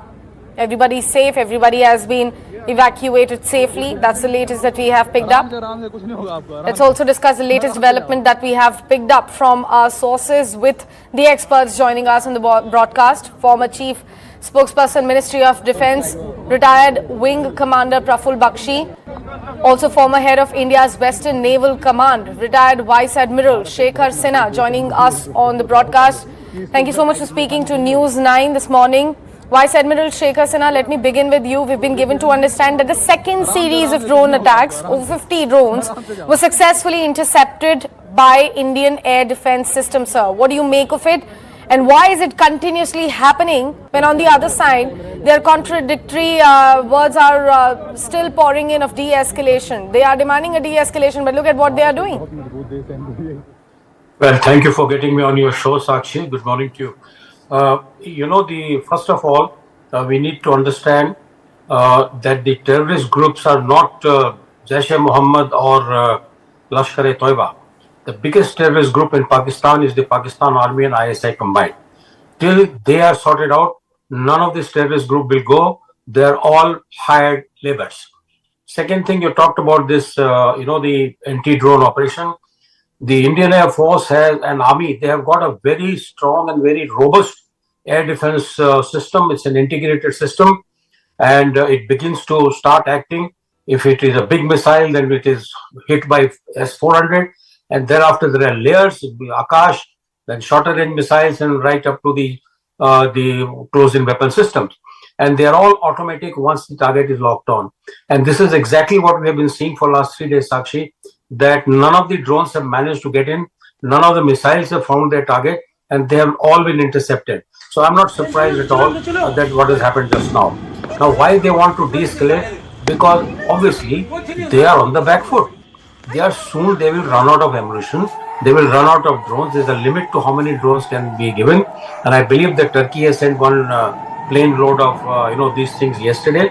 It will last. But Turkey is also saying that there should be de-escalation. Obviously, even Turkey is hard pressed to supply them the weapons for long.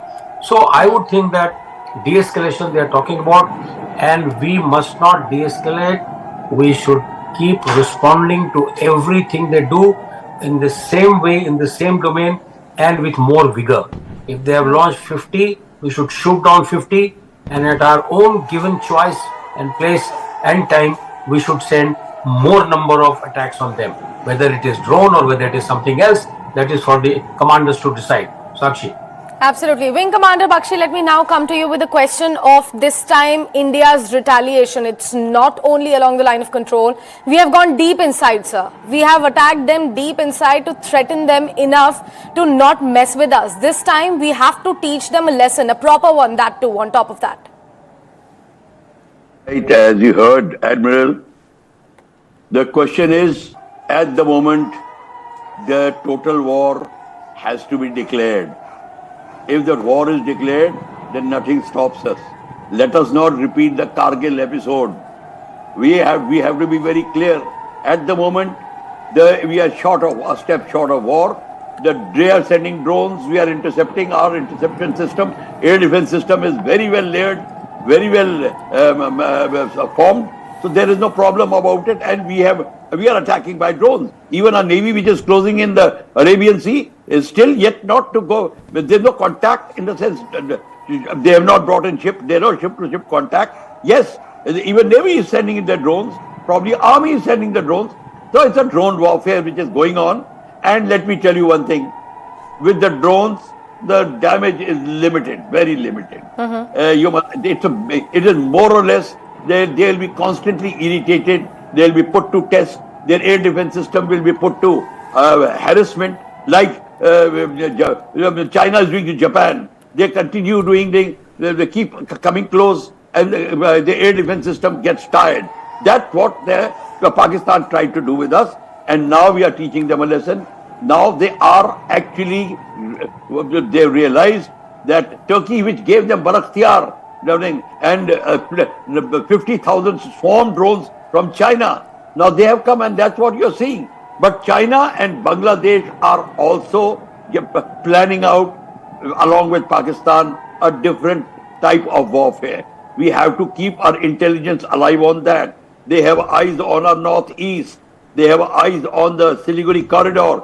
Believe you me, they are on north of Uttarakhand, Nepal, Kalapani. China is already interfering and pressurizing Nepal to get into action. I mean, in their favor. All but Bhutan, Nepal, or Bangladesh, they are trying to enter Bangladesh. They are already entered, in the sense they have got the access to bases. They are very comfortable with Bangladesh. Habban Tota, Kachevetu, they are eyeing Kachevetu and Solomon, eyeing both islands. So China is becoming strong. We are, of course, alert. We are overall alert, and we must continue. Our aim was anti-terrorist. We have to destroy the total terrorist, and the 3 steps. Terrorists act because there are sleeper cells, very effective in India. We should not be shy in pointing them out and start getting them out like vermin. We have yet to start with only piecemeal steps we have taken. Then Pakistan is coming through the various bases in POK and other places, 18-20 kilometers away. Yes, we have destroyed 9 of them, probably 2 or 3 more. We have to destroy and occupy. We have to start our occupation of POK. We are not attacking Pakistan. We are taking our POK back, and that's what that is what will pressurize Pakistan. We should not think in terms of marching our army into Sindh and all, until and unless it's a war. When the war comes, then we don't hold back. Right. Yes, right. You play the chess as per your requirement. You move the king, you move the soldier, you move anything. But question is, we have to plan it out step by step, and we have to keep our overall eyes on. In the Srinagar area, we have very proudly say we have unified command. Unified command doesn't do anything. Unified command means, you know what? Acha, hum tumhare se cooperate karenge, tum bhi karoge, we will do this. That is unified command. There should be one commander, one command and control. Then only things work. Otherwise, unified command, I've seen enough. The army corps commander will keep telling them to move the battalion. They will say, over my dead body. That's what the sentences are used. So please, we must understand. We have to change our way of thinking and way of working. And we have to pressurize Pakistan constantly. Please understand, we will not be able to do anything. But at the moment, we are doing very well. And let us also keep our news in control. 2 JF-17 shot, 2 pilots captured. Now these things, until and unless we are sure about what we are saying, I mean, we shouldn't say, because we are sitting out here supporting the media, and it looks very, very funny. You know, the things which is not there, we are talking about it. Absolutely, sir. Very crucial point made by you, that do not post and do not go on commenting on things which are not absolutely confirmed. But let me quickly take a word from my reporter Deepak Badana there at the ground as well. Deepak, we've been given to understand that several states in India have been put on alert, including Delhi. Multiple schools have been shut. In fact, institutions have been shut. The leaves have been cancelled for multiple employees. Please walk us through the latest advisory, the details that you have picked up from your sources at the moment. Sakshi, at the moment, a state of high alert has been issued in several states, particularly ones that border Pakistan. Schools have been shut down in parts of Punjab, in Jammu and Kashmir, in Leh. Leaves are being cancelled across the country. Every single serviceman, the paramilitary, they are being called back. So India is in a state of high readiness. In fact, there's also an order that says for doctors to be, at the ready in case of any emergency. So the entire country, it seems, is coming together. Every single institution has been ordered to do its part in the ongoing crisis with Pakistan. Right, Deepak, please stay with us. We will come back to you. Let me also read out some more developments that we have picked up here at News 9, and let's take the chat forward on that as well, with both the gentlemen joining us here for the conversation. Indian Army has successfully repulsed a swarm drone attack by Pakistan using its anti-drone weapons, ladies and gentlemen. This is, remember, the second such attack carried out by Pakistan. Extreme cowardice. The second wave began at 4 a.m., which was effectively taken care of by the Indian Army. Pak troops also resorted to numerous ceasefire violations along the line of control in Jammu and Kashmir. We've been given to understand that the drone attacks were effectively repulsed, and befitting reply was in fact given to the CFVs. The L-70 and ZU-23 guns were used to effectively neutralize the drones.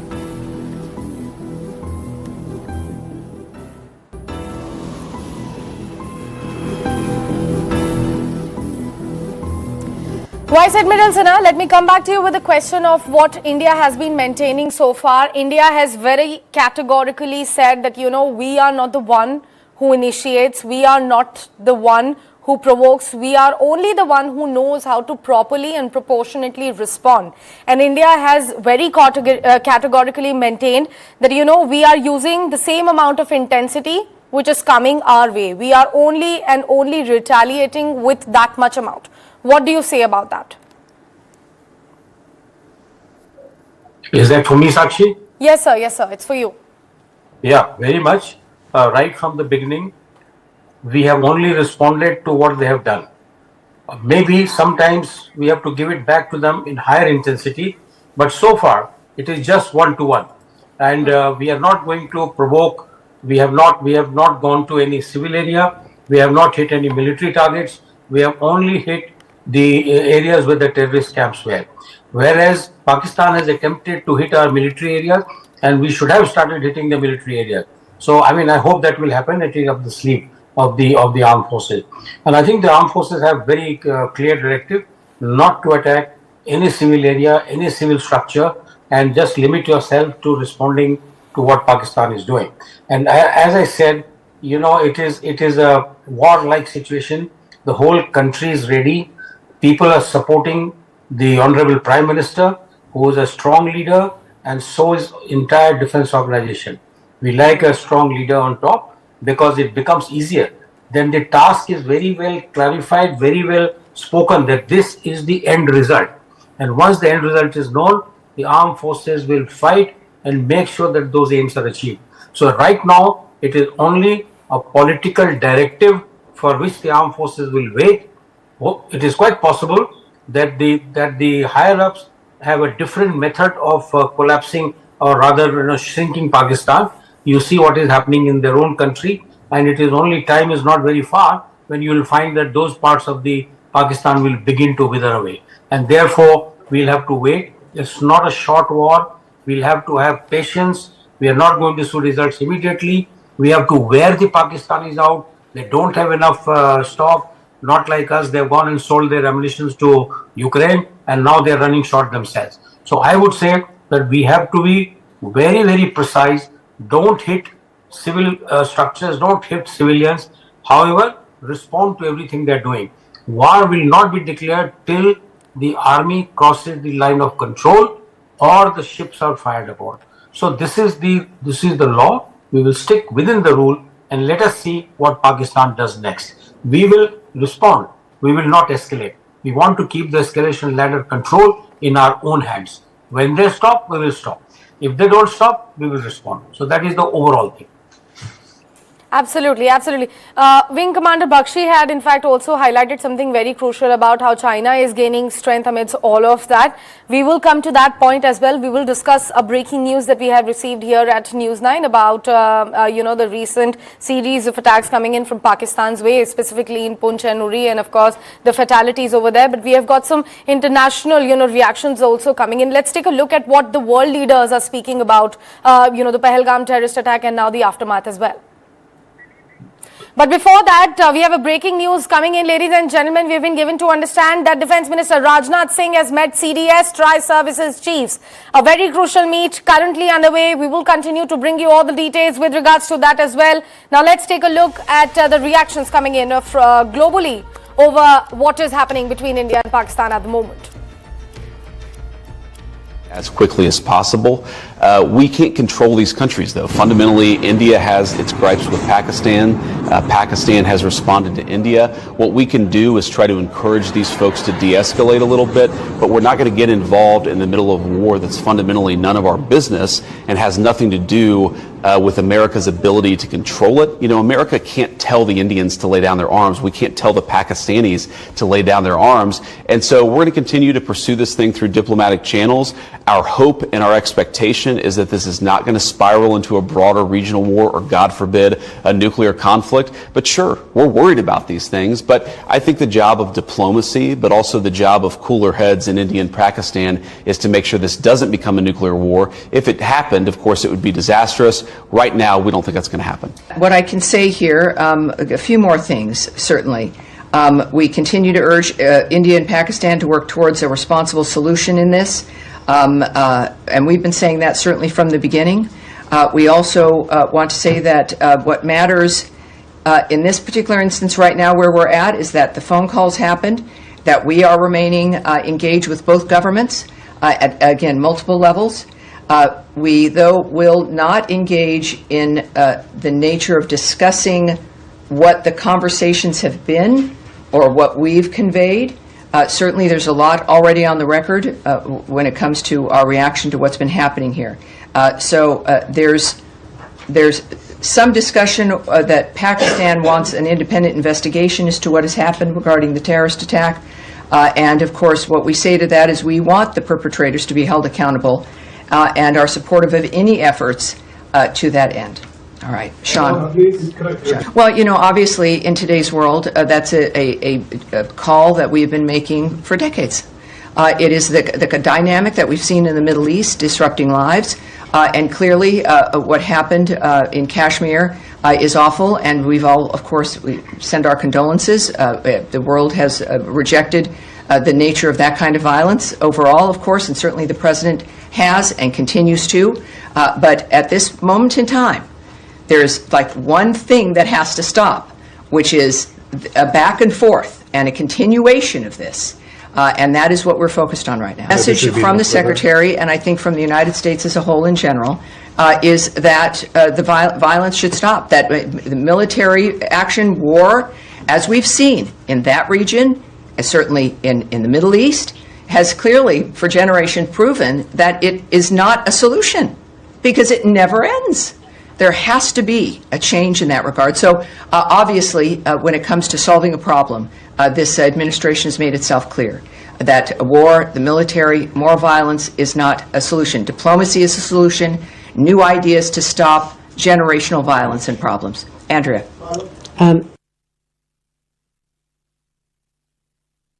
So that was the reaction coming from Tammy Bruce and also J.D. Vance. Wing Commander Praful Bakshi, let me now come to you. What do you make of it, sir? Because we've been given to understand that we have spoken to Marco Rubio to pressurize, Pakistan to de-escalate in such situation. At the same time, in one of the interviews, J.D. Vance, who happened to be here in India when the Pahalgam terrorist attack also took place, first initially he condemned it. Now he is saying that fundamentally it's none of our business, but what we can do is also to just pressurize both the countries to de-escalate in such situations, sir. Very sorry to hear that, Sakshi. The question is, if I want to run with hare and hunt with hounds, this will happen. Whoever told us to go ahead depends so much on America. They will play the game. They're not saying that terrorist attack in Pahalgam was detestable. No, They're saying, oh, we don't accept it anywhere in the world, and now parties should sit down together, and we don't want further escalation, slanging of terrorism, both sides. All this is hogwash. Please understand, America is there to do business with you. Pakistan is an area of interest for America. So you play the game with America as what they want. You make your diplomatic gestures nice. Be polite to them. If they want to supply to you something, it suits you, take it. Otherwise, tell them, keep them in their place. If you keep falling in their trap, they'll lead you to it like this. So please understand, we are a very big nation. We are no more Bhutan and Nepal. We are something which actually America is worried about.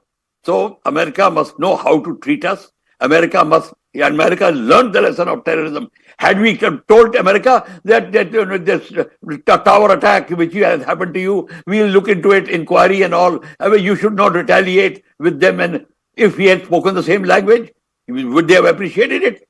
So, Sakshi, our foreign policy and our people who are handling our foreign policy know it very well. I'm sure the External Affairs Minister is fully aware of what is happening, and we should not fall for the trap. Everybody is looking after their own interest. Our interest lies where we have been talking about, that we have to kill the terrorism and we have to look after our interest. And that is why Admiral Sinha has brought out, yes, we'll wait for the instructions from the army. When the government gives the proper instructions, escalates the level, the appropriate action from Navy, Air Force and Army will be taken. At the moment, the thing is there. At the moment, paramilitary forces are doing it. The army is not even in front. The paramilitary forces are in front. That's right. So it is not a war, balloon has not gone up. Absolutely clear. So we play the game according to it. But we must understand, we should not, say something and mean something if we are helping a friend, or don't call them friends. So that is what I mean to say. So we have to be very careful now. And once again, I reiterate, let's start concentrating on Bangladesh. We may have to do the same thing with Bangladesh. What's wrong with that? We don't have to wait for them to do to us. Actually, we have a very, very strange habit कि जब तक हम पर मारनी पड़ेगी, we will not react. Now that sort of a thing is not very acceptable as far as I'm concerned. But whatever the case may be, that may be a long-term policy or probably a doctrine. So we have to look at it. And by the way, when you're talking of doctrine, they will have to change now. The things are changing very fast. We'll have to do the rules of engagement to the armed forces will have to go for a change until and unless we want to get caught again, like Kargil. It happened to us in Kargil, or it happened to us in 1962. We should not get out of those era and be more alert. I think our three chiefs are in a position to advise the government likewise. Absolutely. Commander Bakshi, please stay on with us because, the development, the breaking news that I just mentioned, nothing eyebrow raising here. We already knew that something of that sort is already happening, but this is what we have been given to understand, that Pakistan actually is using China-made SH-15 artillery guns to target Indian posts, and casualties have occurred here in India. We've been given to understand that the last night firing has claimed multiple lives in Poonch. There was one fatal, casualty. There is one non-fatal as well. In URI, we've been given to understand that there has been one fatal casualty and 3 non-fatal casualties. So CRPF has now deployed additional battalions in Jammu and Kashmir to strengthen border posts and assist police in maintaining law and order in the key places. So that was the breaking news that I was speaking about when you said that China is actually making their presence stronger, and we need some kind of same treatment for Bangladesh as well. So let me also quickly take a word from Deepak also. Deepak, I believe you have some updates coming in from Amritsar. Please walk us through the latest that you have picked up on that regard, and also other information that you have picked up from your sources.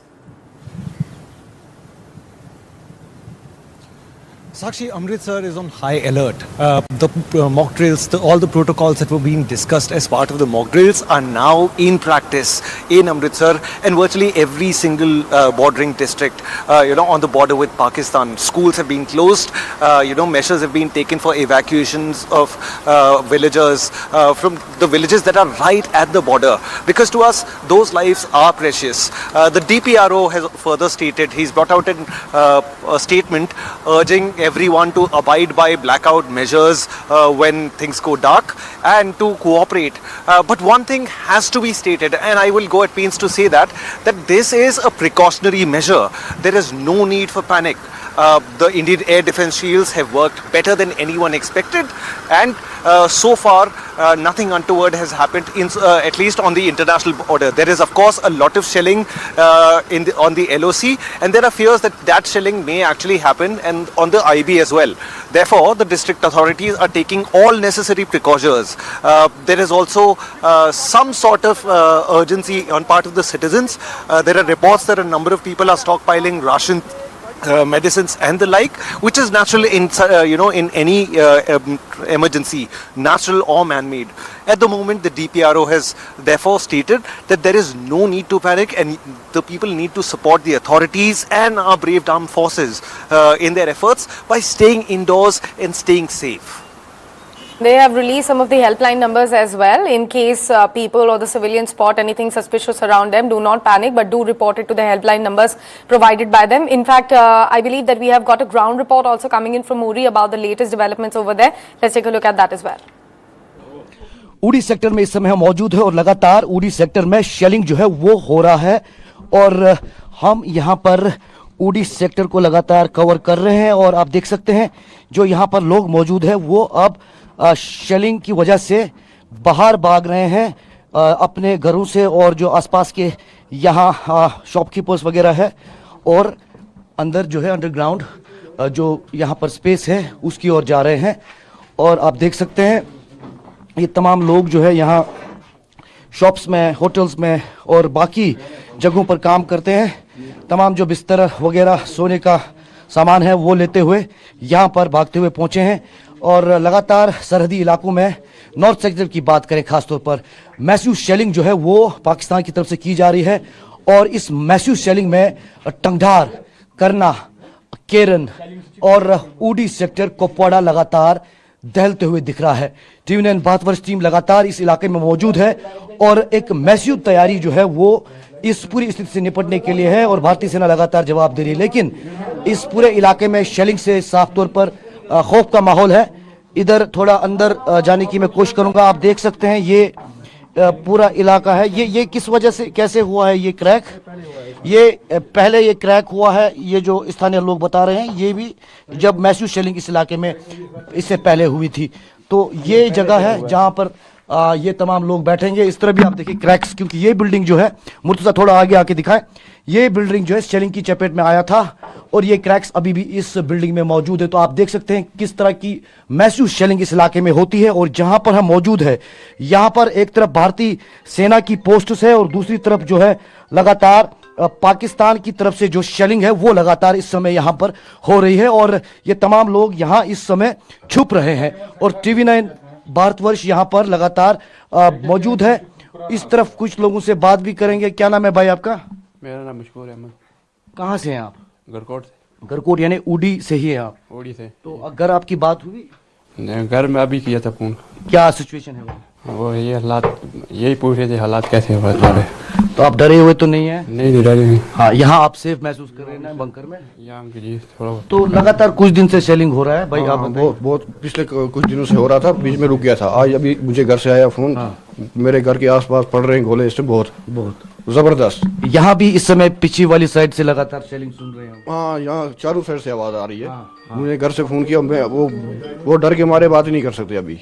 तो साफ तौर पर यह स्थिति यहां पर है और लगातार जिस तरह पाकिस्तान की तरफ से जो back to back drone attacks Jammu के कई इलाकों में, खासतौर पर जम्मू के एयरपोर्ट के आसपास, उधमपुर, अखनूर और वही पठानकोट तक लगातार अटैक किया जा रहा है, जिसे भारतीय सुरक्षा बल जो है लगातार नाकाम कर रहे हैं। और आज ये भी स्पष्ट किया गया आधिकारिक रूप से कि करीबन 15 ऐसी लोकेशंस है जहां पर पाकिस्तान ने ड्रोन से और मिसाइल से अटैक करने की कोशिश की तो उसे नाकाम किया गया है। लेकिन स्थिति गंभीर है लाइन ऑफ कंट्रोल के इलाकों में और यहां फिलहाल लोग जो है वो सेफ्टी की ओर भाग रहे हैं। हालांकि प्रशासन की तरफ से, सुरक्षा बलों की तरफ से भी इस इलाके में काफी इवैक्यूएशन भी किया गया, जो कि खासतौर पर जीरो लाइन और रेड जोन इलाके के लोग थे। और सलामाबाद से लगातार टीवी 9 भारतवर्ष ने जिस तरह रिपोर्ट दिखाया उसके चलते वहां से भी लोगों को निकाला गया, क्योंकि वहां पर काफी ऐसे मकान थे वो जो कि आग की चपेट में आए थे। So that was the situation there at Ground Zero. Our brave reporters getting us first-hand experience of what things are actually looking like there at the line of control in the nearby areas, of course. I'll request my reporter and my guest to please stay on with us on the broadcast. It's time for a quick commercial break. We will come back with more latest developments here at News 9. Others see a teenage tantrum. I see you standing your ground. The world sees stubbornness. I see a soft, soft heart. I see you, my daughter, 16 and already owning your story. And I couldn't be more proud. For you, only natural diamonds. मुस्कुराए लड़खड़ाए जिंदगी चाहे जो भी हो। Sir, patient के लिए कौन सा रूम प्रेफर करेंगे आप? जिंदगी भर के प्यार का कोई रेट कार्ड नहीं होता। Tata AIG health insurance, with you like family, with you always. Smashing corporate boundaries through sport. The News 9 Corporate Badminton Championship 2025, in collaboration with Padma Shri Pulela Gopichand, offers corporations a unique opportunity to boost employee engagement through sport. It's a perfect blend of fun, fitness and competition. So I invite all the corporate people out there to come to the court and showcase their passion for sports as well. Top corporates are already in. Are you?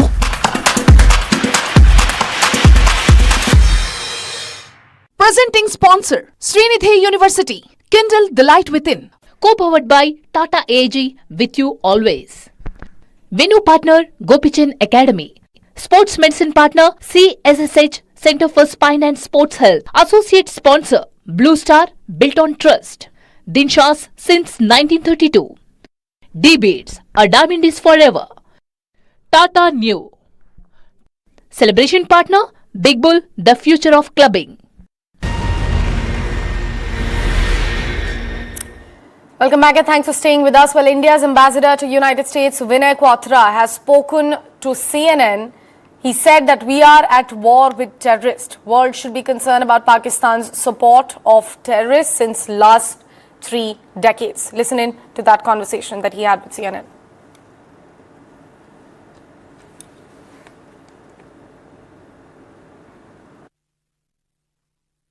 This was Pakistan's way of saying to the world, look, we stand with the terrorists. We will do what's good for the terrorists, not what's good for the rest of the country. Is India at war with Pakistan? We are at war with the terrorists. And we will, as I said, bring justice to the victims and hold them accountable. Is this a part of religious war between Pakistani Muslims and Indian Hindus? I think it is Indian action against the terrorists. The ones who carried out those killings of the civilians. Our frame of reference in doing these attacks, in holding them accountable, is holding terrorism accountable.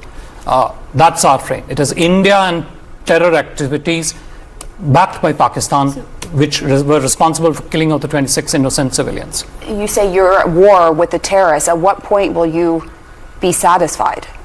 Well, as I said, when we did our attacks, measured attacks, proportionate attacks day before yesterday, that was precisely the point we were trying to convey, that these terrorists carried out these brutal killings of 26 civilians. So are you done with the attacks, or do you think they're going to continue? If I could just complete. So when we did this day before yesterday, our assumption was that we have completed what we set out to do ourselves vis-a-vis the terrorists. We, from our perspective, had brought a certain finality to it. But it was, of course, subject to whether Pakistan has brought finality to it. Pakistan chose to escalate it further. Now it's duty bound for us to respond. Very categorically mentioned by Vinay Quatra over there as well, that this is India's battle against terrorists. And some more breaking news now coming in. This is with regards to the statement coming in from India's envoy to the UK, again mentioning that attack by Pakistan-backed terrorists led to the escalation between the two countries. Our response was precise, targeted and also reasonable. India's envoy to UK has spoken about India-Pakistan tensions and the escalating situation. He has also said that we will punish Pakistan harder if the situation escalates further. Again reiterating to the point that this was an attack backed by Pakistan-based terrorists. Some more reactions coming in from the ground. Take a look. That the original escalation is Pakistan's sponsored terror group's attack on civilians in Pahalgam on 22nd April. You know, our response thereafter was precise, targeted, reasonable, and moderate. It was focused principally and solely on terrorist infrastructure. We did not strike the Pakistani military establishment. We did not strike national infrastructure. And we made it abundantly clear, including in the briefing that was given yesterday morning by our permanent secretary, our foreign secretary, and by military officers, that the object of this exercise was clearly to avoid military escalation. The fact was actually acknowledged in a left-handed way, of course, by the Pakistani side in terms of their own statements, official statements, which said that the airspace hadn't been violated and that, no military establishments were attacked. So that's Vikram Doraiswamy in conversation with Sky News over there. India's envoy to the UK again reiterating to the point that we are going to punish them harder if the situation escalates and if they do not back out and continue to violate the ceasefire. India's response has now triggered a panic in Pakistan is what we've been given to understand. Sources are suggesting that mass evacuation from the Pakistan cantonments is currently underway. In fact, that shows very clearly that Pakistan army is currently in doldrums. They are facing what we call the panic situation after India has given them a befitting reply to every violation that they have been sending across the borders to our way. Mass evacuation currently underway in Sindh and Punjab bases is what we've been given to understand. Pakistan military in panic mode after failed aerial strikes towards India. Alert across Pakistan cantonments after the befitting response given back to the terrorist hub Pakistan from India's side. Equal amount of intensity back at them.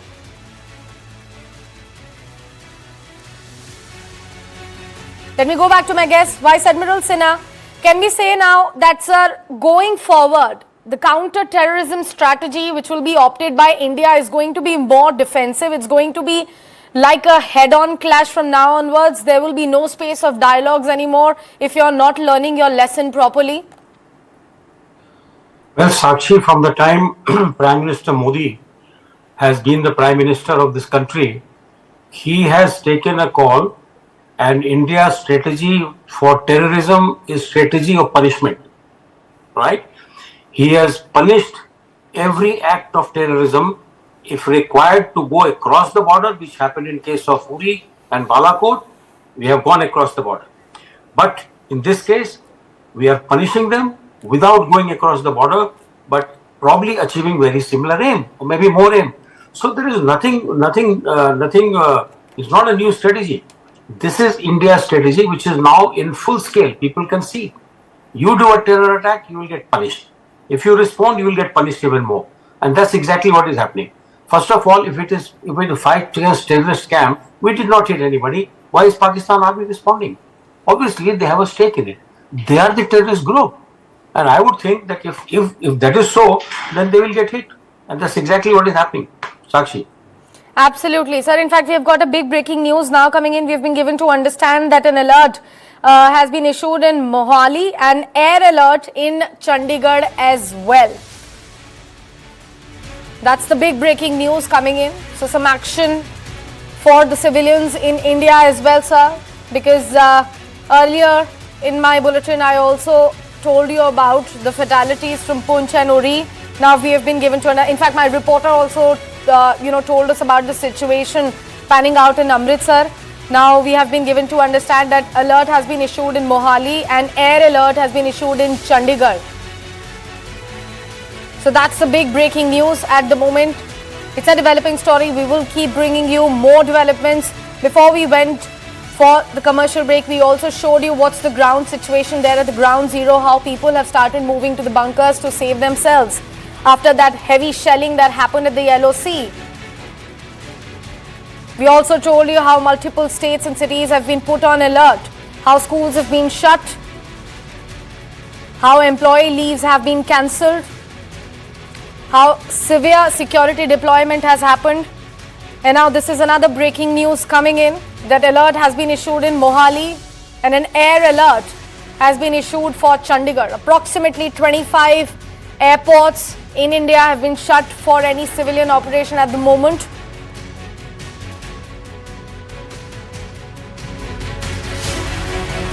Multiple breaking news coming in.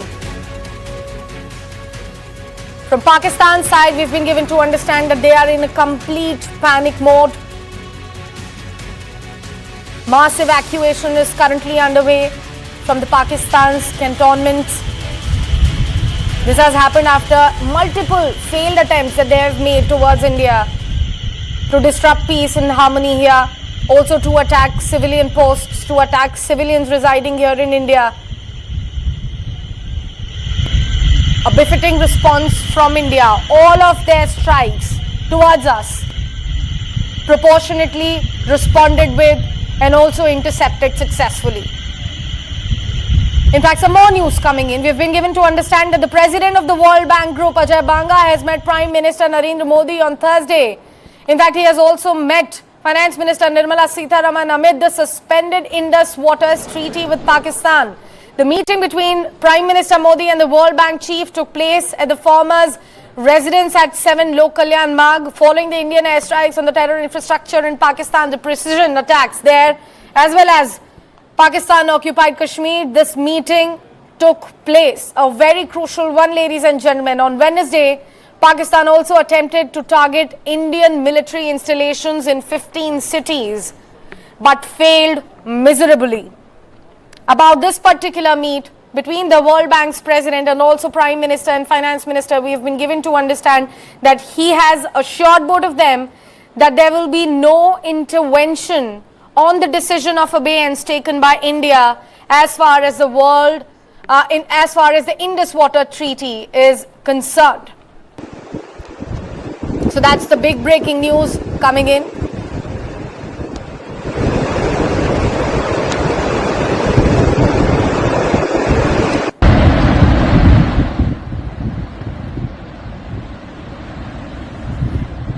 The front.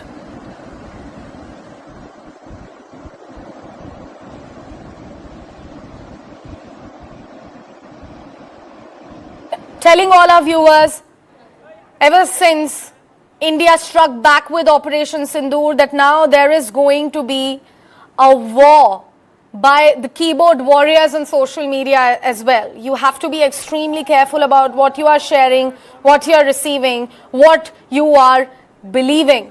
As the conflict began, there has been a lot of misinformation that is in circulation on all the social media platforms. India has taken some stern actions. The advisory that came in, the executive order that came in from Indian government for 8,000 X accounts to be banned. We bring you, in fact, some of the fact checks to help you sort the real news from the fake ones as well. We'll bring you, in fact, some more breaking news also coming in.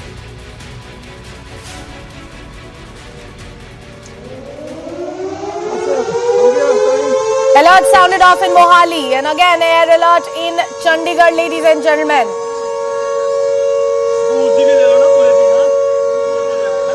These are the visuals coming in. You can clearly hear. Let me pause for a moment so that you can hear the sounds of the sirens as well. That air alert has been issued in Chandigarh, and also there's an alert in place for Mohali.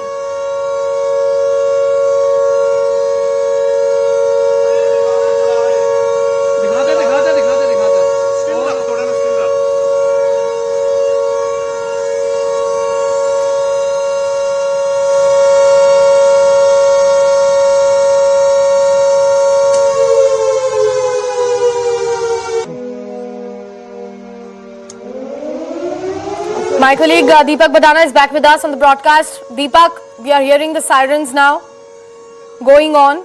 Alert in Mohali, air alert in Chandigarh, special instructions for people living in Amritsar. Walk us through more. What's the situation?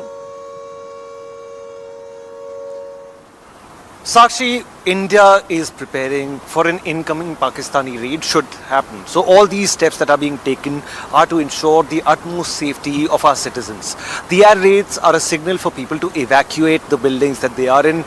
These may be their workplaces, their places where they work, such as say shops and the like. So this is a signal for people to evacuate them in an orderly fashion and go to pre-designated areas where they will find shelter from any damage that might come from the air. The second step of the evacuation done, blackout measures will be enacted. The people have been advised to stay indoors. Every single doctor in these cities and towns, in these regions in fact, has been asked to stay put, to be ready should anything unforeseen happen. The authorities are on high alert. The airmen are at high alert as well. The radars are actually scanning the sky at this very instant, looking for incoming threats, and our air defense shields are at the ready. So India is prepared for whatever may come in the coming times. Please stay on with us. Let me also apprise our viewers over the developments that we have picked up since last night. On the intervening night of May 7th and 8th, India actually used the S-400 Sudarshan Chakra defense missile systems to take down the Pakistani drones, and missiles fired towards 15 Indian cities, heavily inhabited by the civilians, ladies and gentlemen, thwarting Islamabad's attempt to damage military installations here. Indian Air Force S-400 Sudarshan Chakra air defense missile systems were in fact fired last night against targets moving towards India. The targets were successfully neutralized in the operation. Multiple domain experts told news agency that India's integrated counter-UAS grid and air defense system successfully neutralized multiple attempted attacks, preventing any damage to Indian assets. In fact, some more breaking news coming in. We've been discussing China's situation a couple of minutes ago, and now we've been given to understand that China has also cornered Pakistan in such situation. China has released a statement. They have said that remain calm, exercise restraint. China has also condemned any type of terrorism. China said that we are concerned with the kind of developments. Pakistan and India should understand that they are going to stay each other's neighbors forever, and in fact also neighbors of China. So we urge both the sides to act in interest of peace, remain calm and exercise restraint. China again has come out condemning any act of terrorism and has requested and urged both the parties to practice de-escalation. China has said, completely cornering Pakistan in such situation, that we are condemning any act of terrorism. Both the sides should maintain peace, should practice de-escalation. Big development on your screens, viewers, here at News 9.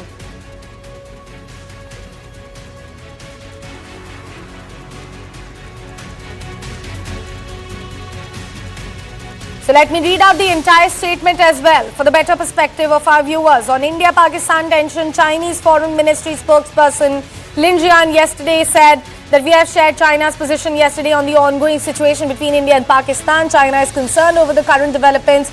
India and Pakistan are and will always be each other's neighbors. They are both China's neighbors as well. China opposes all form of terrorism. Let me read it again. China opposes all forms of terrorism. We urge both the sides to act in the larger interest of peace and stability, observe international law including the UN Charter, remain calm, exercise restraint and refrain from taking actions that may further complicate the situation. We stand ready to work with the rest of the international community to continue playing a constructive role in easing the current tensions.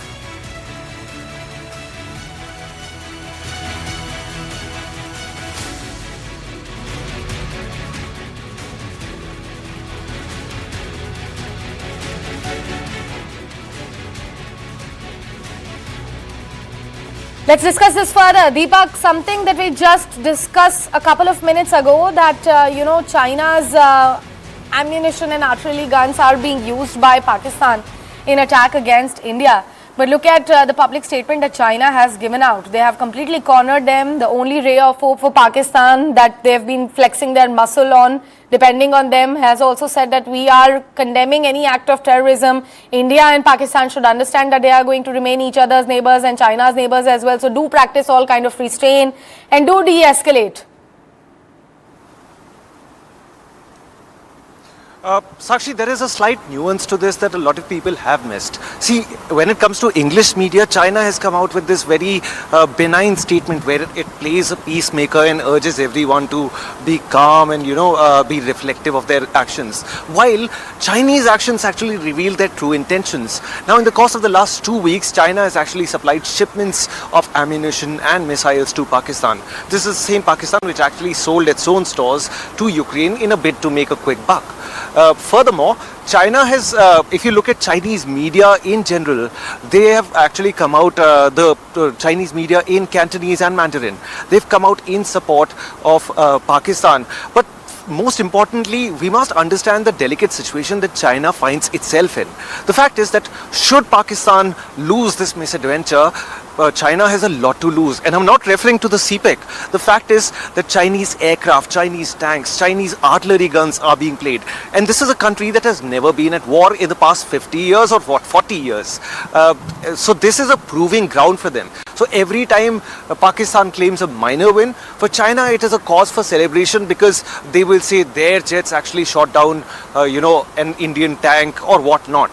While at the same time, at a global stage, speaking in English, the lingua franca of the modern world, China professes to be this peacenik nation that wants global peace and stability. So there is a double speak on part of the Chinese authorities. However, Pakistan will find it difficult because it finds itself kind of alone on the international stage, wherein no government, except for say the odd statement from China or from the statement of solidarity of Turkey, no nation has come out openly in support of Pakistan.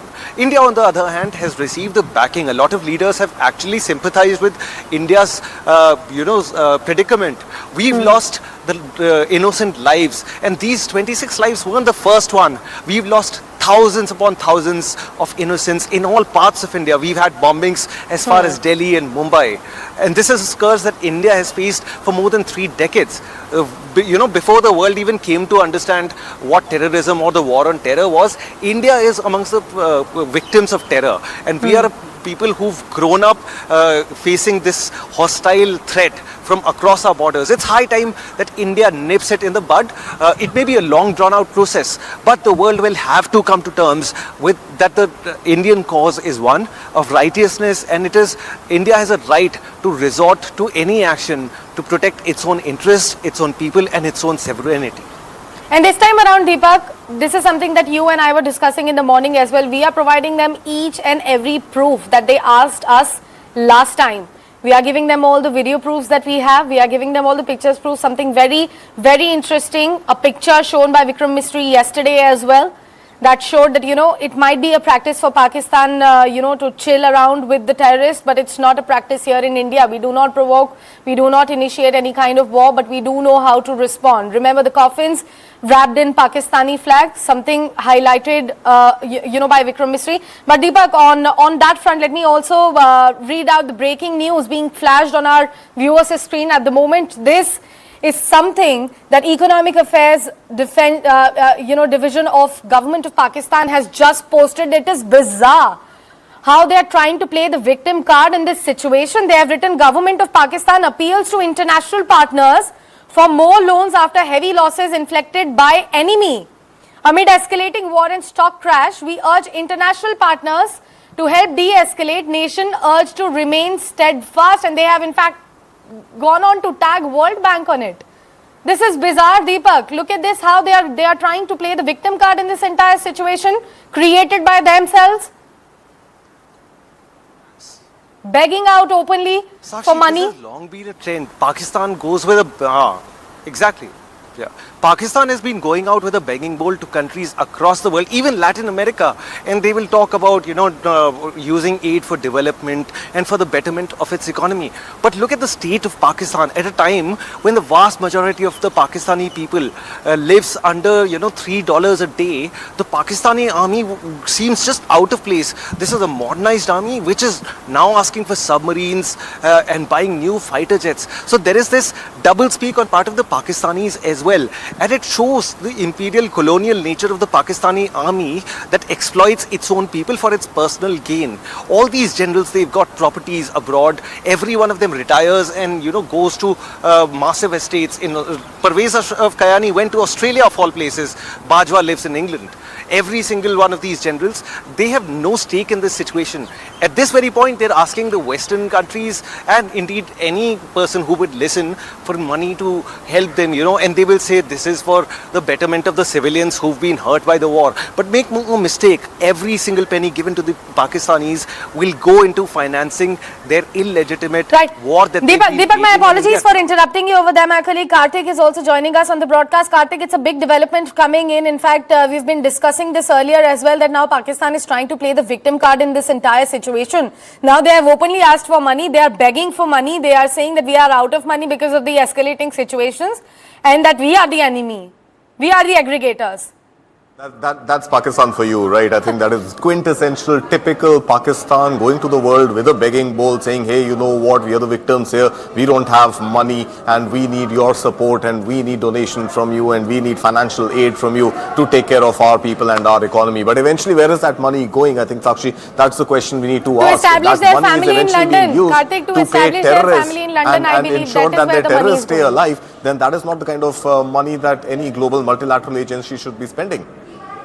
Absolutely. Karthik, I believe the entire money is going to establish their families in London. That is where their money is going instead of Absolutely. I mean, there is no denying the army runs Pakistan and they have a puppet democratic government installed under Shehbaz Sharif. But eventually, if Pakistan is broke, it is out of Pakistan's own doing and nobody else's. Today is also an important day for that tweet to have gone out and for that begging bowl to be out in Pakistan's arms again. Simply because today is the day when IMF has to take that critical decision on a $7 billion bailout for Pakistan. Remember, Pakistan already runs more than $100 billion in external debt. For an economy whose GDP is just a couple of billion dollars. So Pakistan's economy is just about $350 billion versus India, which is likely to close this year if things go well at $4.19 trillion. $1 trillion is like $1,000 billion. So India is $4,000 billion versus Pakistan just about $350 billion. And obviously the country is broke because the country is not running businesses. There is no capital investment. There is hardly any consumption. Inflation is high. Unemployment is high. Interest rates are high. All this because Pakistani generals and puppet governments have continuously taken the economy to the cleaners. The economy is absolutely rubbish. There is nothing left fundamentally in that economy. Compare that with India, which is the fastest growing major economy in the world. Absolutely, Karthik. It clearly shows that economy is in shambles. Their infrastructure has gone for doldrums. They have just, artillery and ammunition left for 4 days of, in case there is any, escalated war in such situations. Their forex reserves, Sakshi, are worth just 2 months. So, God forbid if this conflict was to continue for more than 2 months, Pakistan is going to be bankrupt well before those 2 months expire because the total forex reserves that Pakistan has, the amount of US dollars that it is holding is just about enough for it to sustain for the next 2 months. It's just about $7.7 billion of forex. Compare that with India's. India has more than $800 billion worth of forex. So Pakistan's economy is in doldrums. It is in shambles. And if it is going to the world asking for arms, begging with a bowl in its hand that, hey, give us money because, our money is drying out because we are engaged in an active conflict. Well, you are spending money on feeding terrorists. You are spending money on keeping terrorists and their terror camps alive and safe and kicking in Pakistan. And is that what multilateral agencies and banks around the world and economies, developed economies, need to pay for? Absolutely. And then we become the enemy, we become the aggregators, and they become the victim. Karthik, thank you so much for putting all of that into perspective for our viewers. Time for a quick commercial break. Do stay with News9. We will be coming back with more breaking news and the latest development on Operation Sindoor on the other side. बेबो का एक ही rule, रोज खाओ अंडे without bhool. Cause eggs are cool, cool, cool. Yes, eggs are cool, cool, cool. Summer में energy हो जाती है कम. खाओ अंडे energetic रहो हरदम. Strength और power मिले हर रोज with proteins and minerals का daily dose. Eggs are cool, cool, cool. Yes, eggs are cool, cool, cool. Yes, eggs are cool, cool, cool. Sunday हो या Monday, रोज खाओ अंडे. Smashing corporate boundaries through sport. The News 9 Corporate Badminton Championship 2025, in collaboration with Padma Shri Pulela Gopichand, offers corporations a unique opportunity to boost employee engagement through sport. It's a perfect blend of fun, fitness and competition. So I invite all the corporate people out there to come to the court and showcase their passion for sports as well. Top corporates are already in. Are you?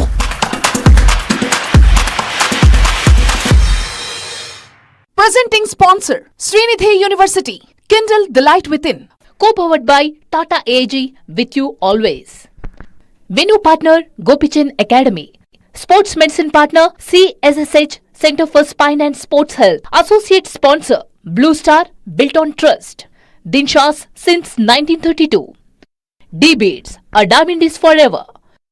Tata New. Celebration partner, Big Bull, the future of clubbing.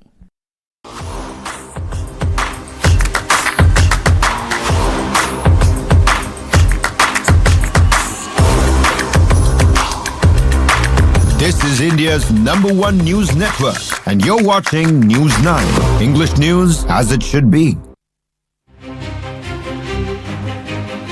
India is at war with Pakistan-backed terrorists, said Indian envoy to US Vinay Quatra in a recent interview.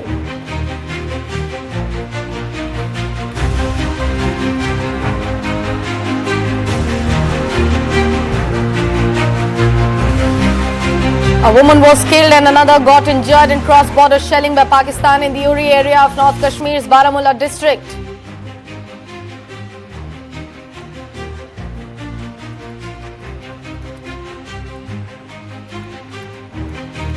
In a major boost to India's maritime strength, Arnala, the first of 8 indigenously designed anti-submarine warfare shallow water crafts, has been delivered to Indian Navy.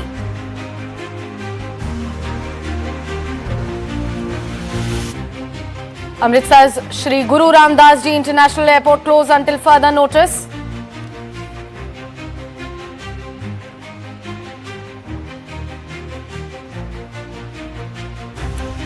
Indian Army neutralizes over 50 drones launched by Pakistan in large-scale counter-drone operation.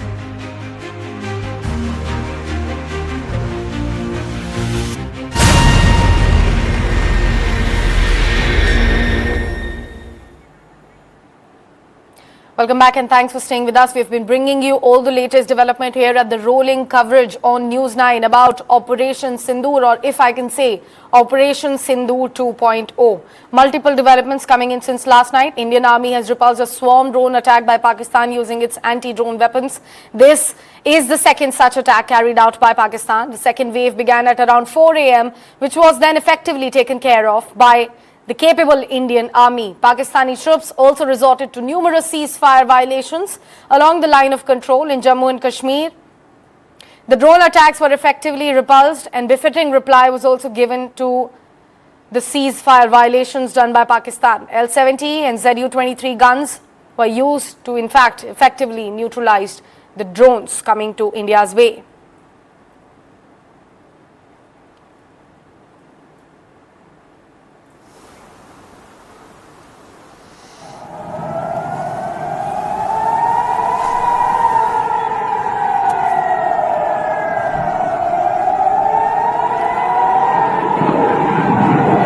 In fact, those are the visuals coming in on the latest development from early this morning from the VRs. Former Director General, Mechanized Forces, retired Lieutenant General A.B. Shivane is joining us on the broadcast. Thank you so much for speaking to News 9. In fact, we've been joined by defense and strategy expert, retired Major General Sudhakar ji as well on the broadcast. Thank you so much to both of you for joining us here. Lieutenant General Shivani, let me first come to you with a question of something that I already asked my earlier guest joining me on the broadcast. That do you think that going forward, India's response toward all the terrorism operations conducted here, specifically against Pakistan, is going to be more defensive? It's going to be more like an head-on clash towards them? No more scope of sitting across the tables and having a dialogue, because enough is enough. Thank you very much for getting me on the show. At the very outset, let me salute the nation and its brave armed forces for the professionalism and the good job that is being done, and also to the citizens of the nation who remain calm, responsible, and trusted their armed forces. Having said that, I will make 3 or 4 quick points in response to your question. The first thing is, it is important to understand that it is India's just war against terrorism. And as far as Pakistan is concerned, it is an unjust war of denial and deceit. It's a cowardly act by playing the victim card, which is nothing new to them. The past is a proof of their denial strategy and they're not wanting to reform themselves. Look at the parliamentary attack, look at the Mumbai attack. We constituted joint investigations, gave them proofs, gave them dossiers, and what they do, they only delayed it and played a denial towards it. So I think Pahalgam was a message to them: you have crossed the red line, enough is enough, now no more patient, zero tolerance. That is point number 1. Point number 2, when a nation goes to war, its entire machinery, all instruments of power are synergized as an orchestra, and then they go to war. Look at Pakistan. Day 3, they are out with a begging bowl on their knees. In fact, I would say on their elbows. Because when you go to war, you have to look at war endurance. You have to look at war stamina. It is not just about fighting. It is about sustaining, equipping, training, leadership, contingency planning. And you may look for a short race, but you got to plan for a long marathon, which I'm afraid with the economic condition, where the internal turmoil, they are in no condition to escalate. And therefore, what do? They employ cheap drones to keep the activity level so that they have a face-saving response for the nation. Point number 3. When you look at Pakistan, the Pakistan army is the center of gravity there. It's not terrorism, it's Pakistan army and its ISI which is abetting, breeding and giving birth to terrorism. So if we are able to discredit the Pakistani army in the eyes of their own nation, I think the problem, at least for some time, if not for much longer time, would get resolved. Point number 4, look at the response and the counter-strike matrix which is evolved, which speaks for itself. We struck them their terror hideouts, which are supposed to be protected with them, showing their weakness, and successfully executed. Repeatedly, they have responded with drones and missiles and aircraft, and what has happened? Their threats have been neutralized because we have got an integrated air defense architecture, which is multi-layered, multi-tiered, and a gun missile system. So they have gone, we have frustrated their attempts. And then what have we done? We have gone across and effectively neutralized a large number of military targets of theirs. So they are weak in offensive, they are weak in defensive, they are weak in strategy, where they are weak in leadership. And to top it all, Balochistan has started boiling. Now, if you look at strategically, the flank of decision is the sea.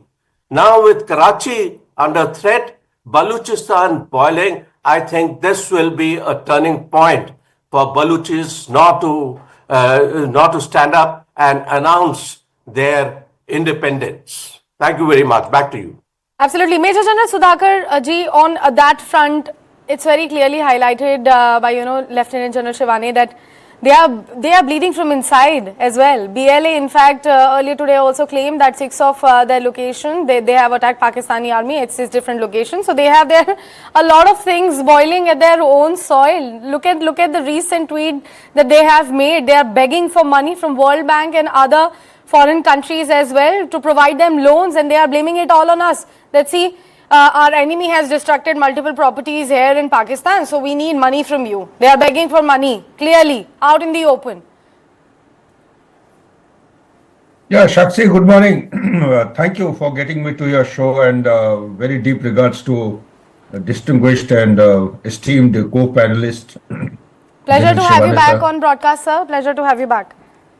I'm still in Greece, and the news going around here in the Europe is that there is a military coup which is taking place.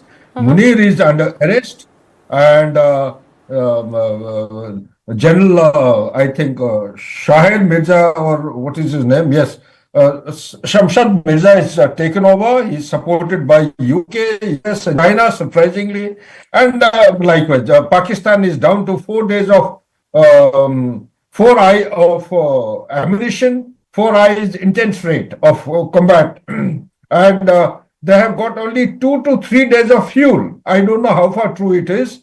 So this may also be at the rate of the intense rate. And there is a rebellion which is building up in Pakistan. And Imran Khan is likely to be released from the jail. Or by now, while you and me are talking in your panel, perhaps the process of releasing him from the jail is on, and Balochistan has declared independent, but it's not that easy. These are the inputs which are coming in here in a selective, in an incremental manner. Best picture would be known to you all. And like we spoke yesterday, Sakshi, we must follow whatever our government spokesperson in such a critical situation, whatever they declare, that should be taken as the truth, not the social media inputs which are making rounds. But having said that, as an extension of what General Shivani said, you see, the fact of the matter is, it is a long concept, or call it doctrine, call it under any name. The existence or the genesis of Pakistan should be looked back in the perspective of not two-nation theory, not two religion or two languages, because we get restricted to same concept, and we don't go ahead. I would like to take the mind back to the handing over of baton from one superpower to another superpower, way back post Second World War, and mindful of the fact that any superpower in the world needs to have its footprint and dominance in a proportionate manner all over the world. And India being what it is, by virtue of its geostrategic importance, there was a requirement to create a buffer state at that point in time, because the USSR or Soviet Union was expanding its sphere of influence towards the Persian oil fields, as also the warm waters of the Arabian Sea. So in order to keep some distance from the subcontinent, as Congress was very articulate at that point in time during freedom movement, that non-alignment would be a kind of a long-term strategy as far as India is concerned. So therefore, they were looking for a base, a strategic bomber base in Pakistan, so that they could deter the Russians or the Soviets at that point in time. Why am I highlighting is that the creation of Pakistan started with not Jinnah, or we have been talking about it, or Liaquat Ali Khan. It started with the concept of a strategic rivalry or the necessity at a global geopolitical apex level. And be that as it may, the dynamics have changed in 21st century. There is a new kind of a threat. Soviet Union is no longer there. But the new thing which is actually become a common or new normal is the non-state actor is gradually being legitimized in the world order today. Talk about Afghanistan, talk about Syria, talk about Bangladesh. This is a very fearful development which is taking place. And we should not lose sight of the fact that the epicenter of terrorism continues to actually remain at the same seat of power, that is the Afghan-Pakistan corridor. Predominantly it is Pakistan, and non-state actors are being utilized as a tool of foreign policy. That is the sad irony. And if you go into the details, carry out a research on deep state of Pakistan, like the general has very beautifully articulated, it is the Pakistan army which is the center of gravity. The Pakistan army is divided today. Like yesterday I shared that 12 Corps for the first time in independent Pakistan has mobilized from Quetta towards further east, that is towards the Pakistan-occupied Jammu and Kashmir. There is a rational reason behind it. As per my understanding, they know that the IB sector, international border sector, India can play merry hell. We can play merry hell. Whether it's Schuylkill Canal or no canal, we have that much of capability to pulverize, to decimate Pakistan by mere stand of attack. The ground offensive did not go in. Today, it is a warfare of the drones, warfare of the missiles, warfare of the aerial platforms, warfare of cyber electromagnetic, which we may not have attained a very supreme stage of expertise, but we definitely have all the capabilities to actually bring Pakistan to the knees. But that is not the answer. You asked a question, diplomacy and dialogue. No, there is no need to have diplomacy. We have tried enough for 77 years. How long? When are you going to protect your self-respect as a citizen of India? This country does not deserve to get any diplomacy and dialogue from anybody. Any country supporting, whether it is any organization, IMF. I heard a little while back, Karthik gave out very excellent, I would say, facts and figures of the economics. Today, Pakistan has to cater for $131.87 billion just for external debt servicing as on today. So they don't even have. Now this 7 billion which has been sanctioned by the IMF in September 2024, that must be withheld. India must prevail upon US. Please do not give this money. It should be held back. Similarly, $470 million which has been sanctioned for upkeep and maintenance of F-16. They have around 80 minus 40 or 40 are virtually being grounded. 40 are just about, I think, limited operational capability. So likewise, we need to strangulate Pakistan from all sides. Balochistan has become active. Durand line also has to be activated. And in Hindustan, we need to actually capitalize on the rebellious movement,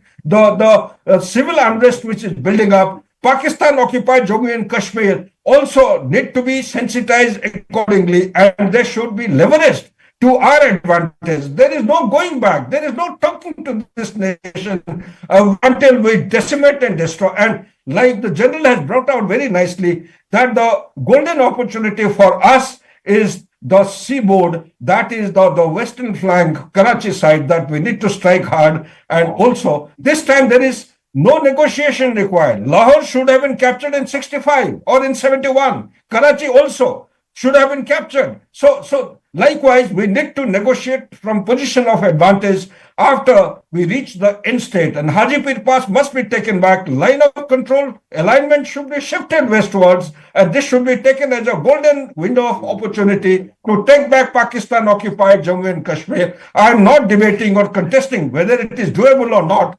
Everything, the nation has taken a resolution in 1994. And it will do good to the national leadership to implement the same resolution. Only then that the commitment and conviction will be revealed to the entire nation and the citizens of the country. Back to you, Sakshi.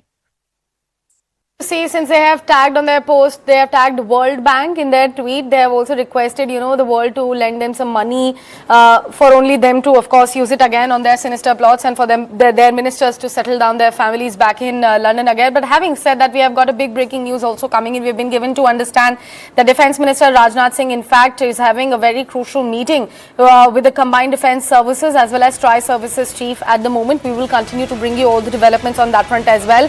But after India's Operation Sindoor, Pakistan is continuously violating the ceasefire on the border. They have been violating it since Pahalgam terrorist attack as well. The Indian army, on the other hand, is giving a befitting reply to Pakistan each and every day.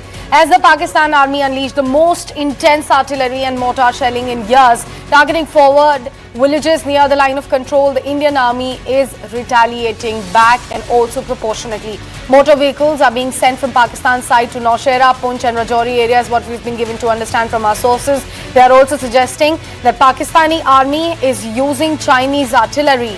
Watch our report from Ground Zero, telling you the situation on ground, what exactly is happening with the civilians here, who exactly is the real victim in this entire situation. जब भारत के air defence ने पूरी तरीके से पाकिस्तान के drone और missile को विफल किया तो पाकिस्तान लाइन ऑफ कंट्रोल पर बौखला गया। रजौरी, पुंछ, नौशेरा सेक्टर में लगातार पाकिस्तान की तरफ से हैवी फायरिंग हुई। रिहायशी इलाकों को हमारे टारगेट किया गया। इस समय मैं मौजूद हूं लाइन ऑफ कंट्रोल के ग्रामीण इलाके में। लोकेशन क्या है मैं आपको नहीं बताऊंगा सुरक्षा कारणों की वजह से, लेकिन तस्वीरों में आप देखिए कि किस तरीके से इन इलाकों में भारी तबाही जो है वो यहाँ पर हुई है। हमारे सिविलियंस इलाके में पाकिस्तान की तरफ से टारगेट किया गया है और यहाँ तस्वीरों में आप देख सकते हैं कि घर की छत, ये कंक्रीट छत थी, किस तरीके से तबाह हुई है।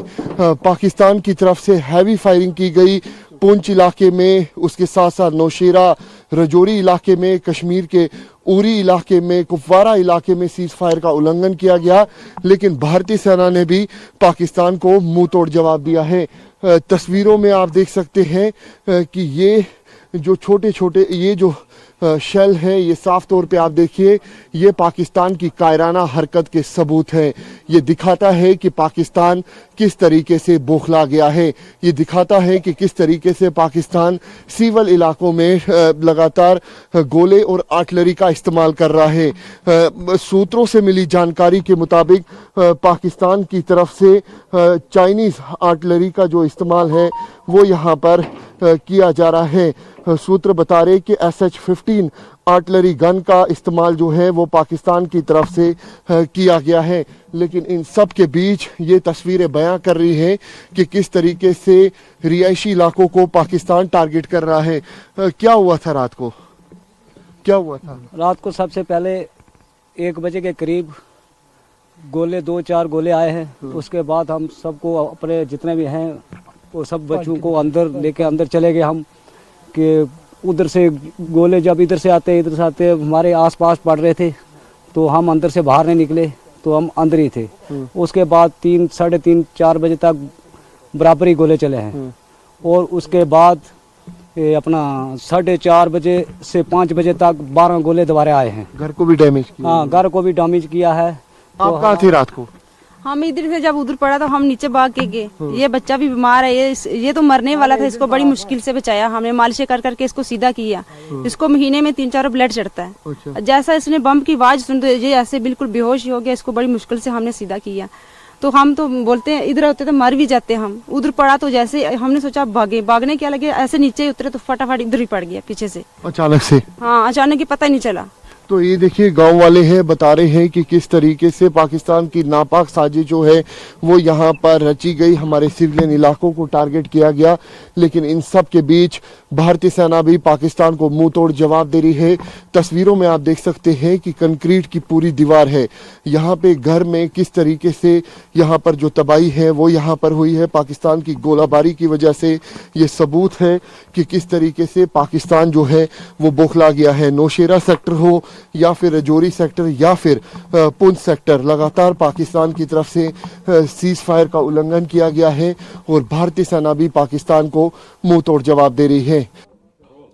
उरी सेक्टर में इस समय हम मौजूद है और लगातार उरी सेक्टर में शेलिंग जो है वो हो रहा है और हम यहाँ पर उरी सेक्टर को लगातार कवर कर रहे हैं और आप देख सकते हैं जो यहाँ पर लोग मौजूद है वो अब शेलिंग की वजह से बाहर भाग रहे हैं अपने घरों से और जो आसपास के यहाँ शॉपकीपर्स वगैरह है और अंदर जो है अंडरग्राउंड जो यहाँ पर स्पेस है उसकी ओर जा रहे हैं। और आप देख सकते हैं ये तमाम लोग जो है यहाँ शॉप्स में, होटल्स में और बाकी जगहों पर काम करते हैं। तमाम जो बिस्तर वगैरह सोने का सामान है वो लेते हुए यहाँ पर भागते हुए पहुँचे हैं और लगातार सरहदी इलाकों में नॉर्थ सेक्टर की बात करें खासतौर पर मैसिव शेलिंग जो है वो पाकिस्तान की तरफ से की जा रही है और इस मैसिव शेलिंग में टंगधार, करना, केरन और ऊडी सेक्टर कुपवाड़ा लगातार दहलते हुए दिख रहा है। टीवी 9 भारतवर्ष टीम लगातार इस इलाके में मौजूद है और एक मैसिव तैयारी जो है वो इस पूरी स्थिति से निपटने के लिए है और भारतीय सेना लगातार जवाब दे रही है। लेकिन इस पूरे इलाके में शेलिंग से साफ तौर पर खौफ का माहौल है। इधर थोड़ा अंदर जाने की मैं कोशिश करूंगा। आप देख सकते हैं ये पूरा इलाका है। ये किस वजह से कैसे हुआ है ये क्रैक? ये पहले ये क्रैक हुआ है, ये जो स्थानीय लोग बता रहे हैं, ये भी जब मैसिव शेलिंग इस इलाके में इससे पहले हुई थी।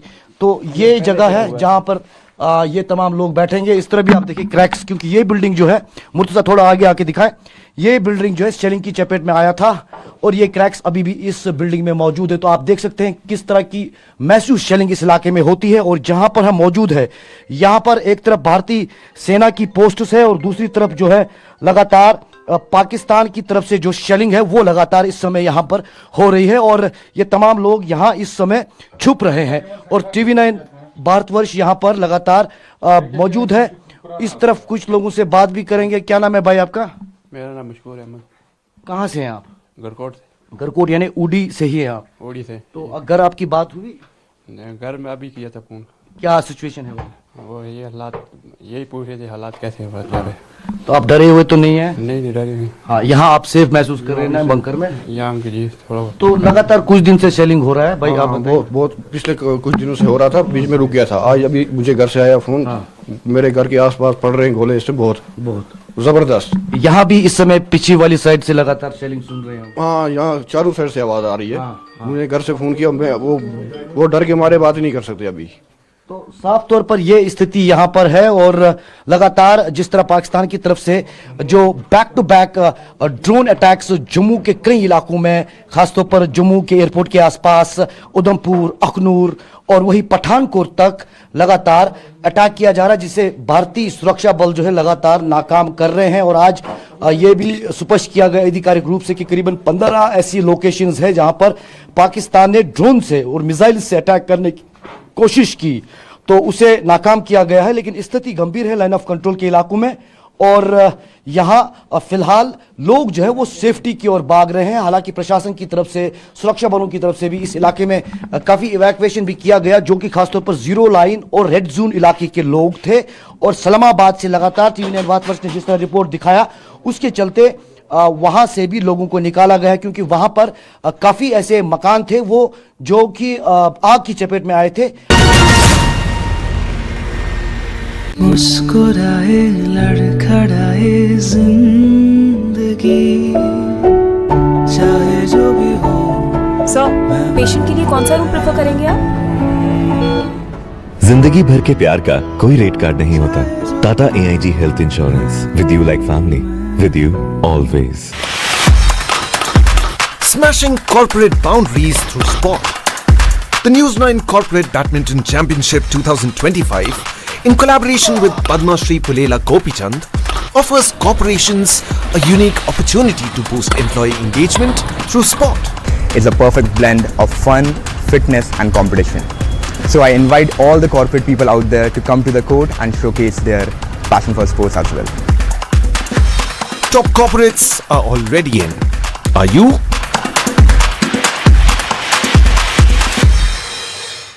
Presenting sponsor, Srinidhi University, Kindle the Light Within. Co-powered by Tata AG, with you always. Venue partner, Gopichan Academy. Sports medicine partner, CSSH, Center for Spine and Sports Health. Associate sponsor, Blue Star, built on trust. Dinshas since 1932. D-Beats, a diamond is forever. Tata New. Celebration partner, Big Bull, the future of clubbing.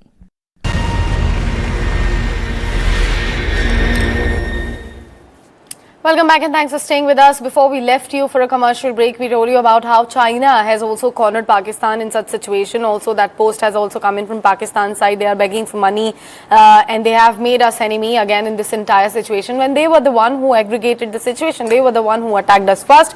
And now when they are facing the real befitting reply from India's side, the real retaliation that they might have ever seen in years, they are going out with cry of help and also trying to play the victim card in this entire situation.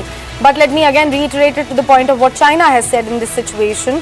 China has said that, you know, both the sides should practice proper restraint and also to de-escalate the situation, because Pakistan and India are going to be each other's neighbor and eventually China's neighbor forever. So there should be no further, escalation in this situation. China has urged both the countries to practice proper restraint.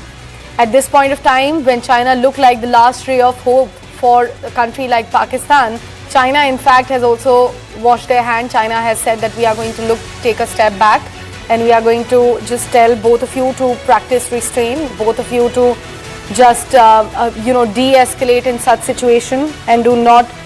And in fact, something very crucial in this entire thing is that China has also said that we are condemning any kind of terrorism. So China has again said this. Previously also the statement that came in post Pahalgam terrorist attack from China was that they had condemned the terrorist attack that happened in Pahalgam. This time around, again they have said that we are condemning any act of terrorism, would request both the sides to practice restraint. Let me go back to Lieutenant General Shivane, who continues to be on with me on the broadcast. So what do you make of it? China, like I said, was one of the last hopes of, help for Pakistan. They have also very categorically mentioned in their recent statement that, look, we are condemning any act of terrorism and both the sides, we are urging both of them to act on restraint, take a step back, de-escalate. It is a very calculated statement. We need to understand that China always acts and speaks at the strategic level.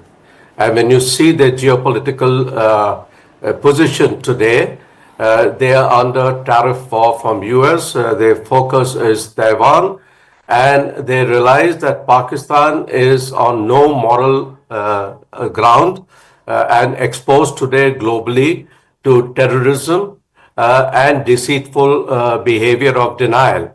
So therefore, they actually cannot support Pakistan.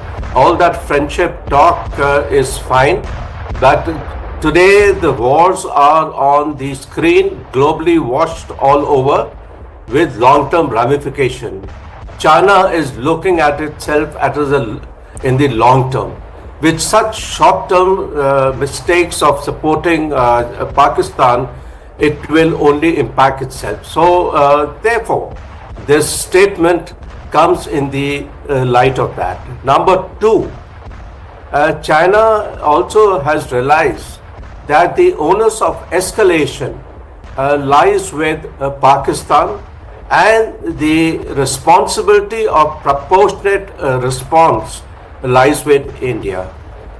Three, they also realize that the Indian Defence Forces have mastered the art of multi-domain high technology warfare, whereas the Pakistan Armed Forces have mastered the art of proxy war, terrorism and cowardly acts of targeting innocent civilians, whether it be in the terrorist attack, the tourists, or once the hostilities have broken out and cross-border firing on civilian installations and civilian villages in the on the border.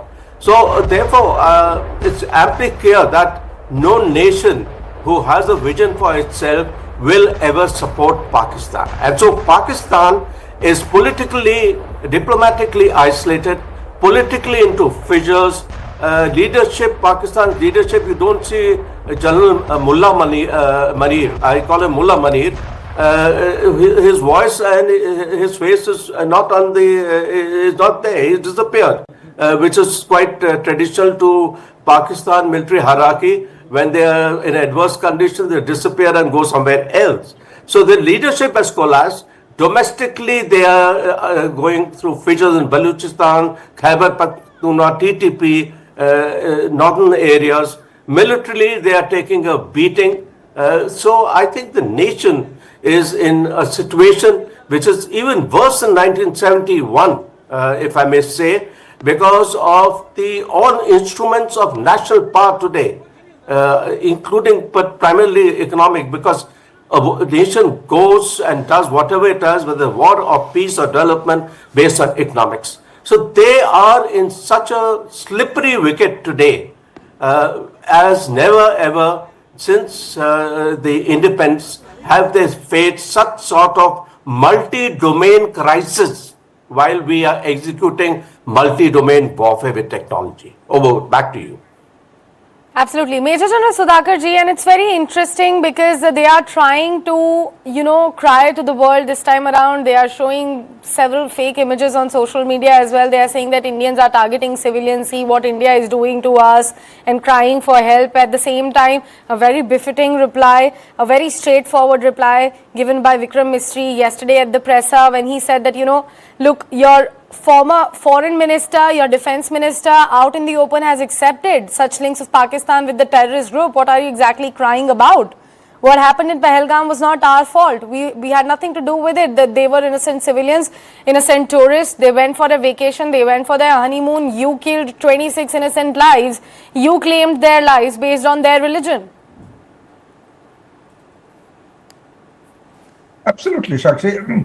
I think kudos to we have come a long way, and our information warfare, despite the fact that... my apologies for interrupting you over there, Major General. Just quickly adding a point, breaking news that has just come in. Like I said, that, they have the habit of crying foul.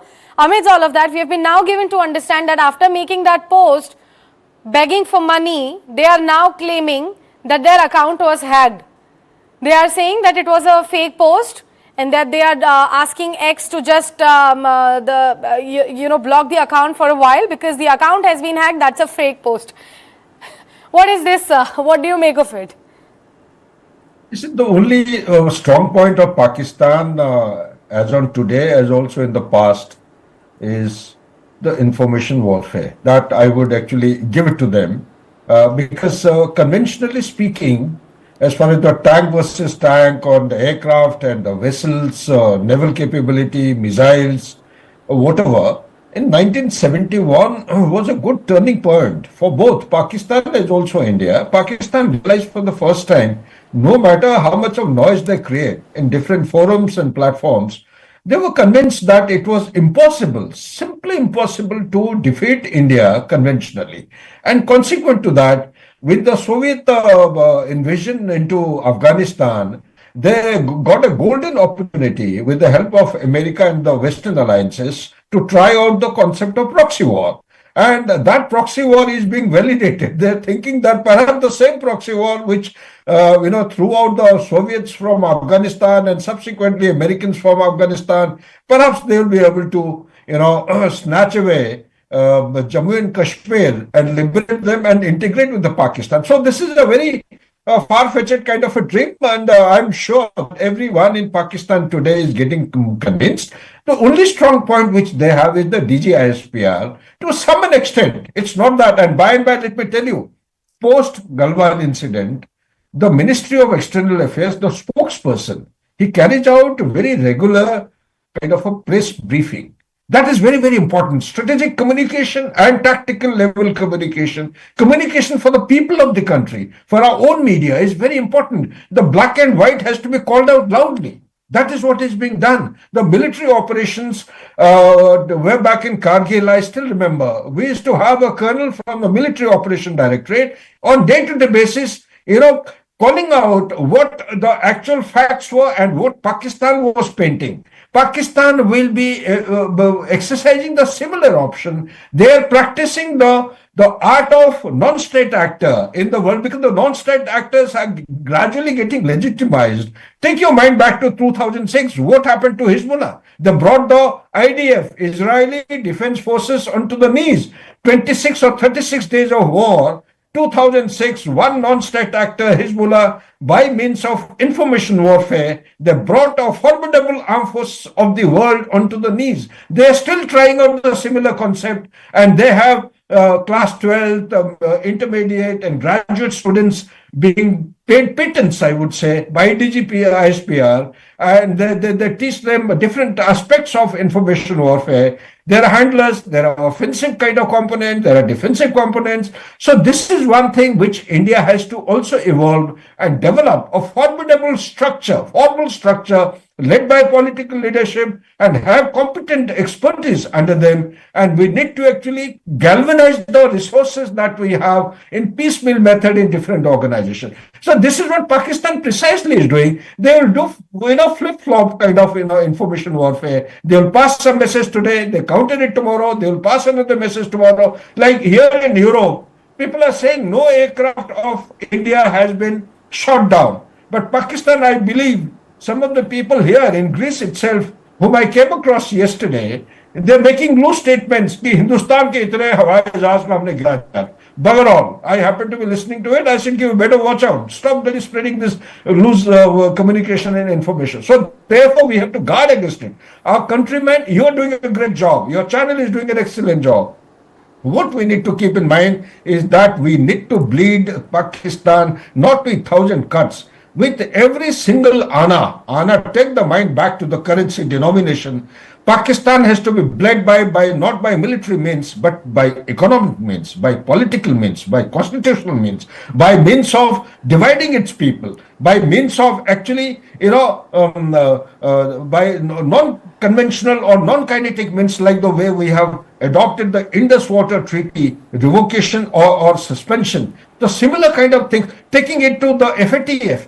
And collaborating with IMF, that is prevailing upon US, and telling IMF to hold back this $7 billion.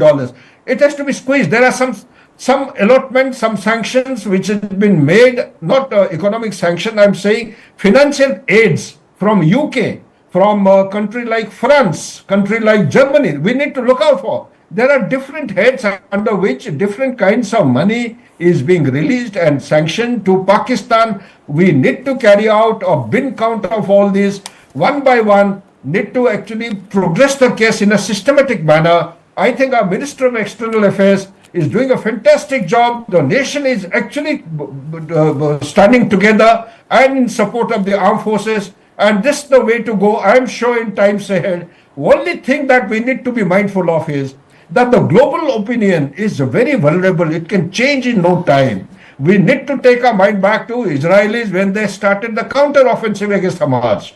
And initially, Israel used to be in favor by the world opinion. But in no time, just about, I think, 30 odd days or 40 days, the world opinion was changing. So the window of opportunity must be taken advantage of by India. And we must go on relentlessly, carry out offensive action against the Pakistan, decimate the command, control, surveillance, intelligence, coordination agencies, and the top leadership, middle rank, and the low leadership as far as non-state actors is concerned. Time has come to shut the tap of terrorism, which is flowing from Pakistan permanently. That means it is Pakistan Army and the ISI headquarters, which is there in Islamabad, Pakistan Army headquarters in Rawalpindi, need to be addressed squarely and boldly, regardless of consequences and repercussions. Back to you, Sakshi.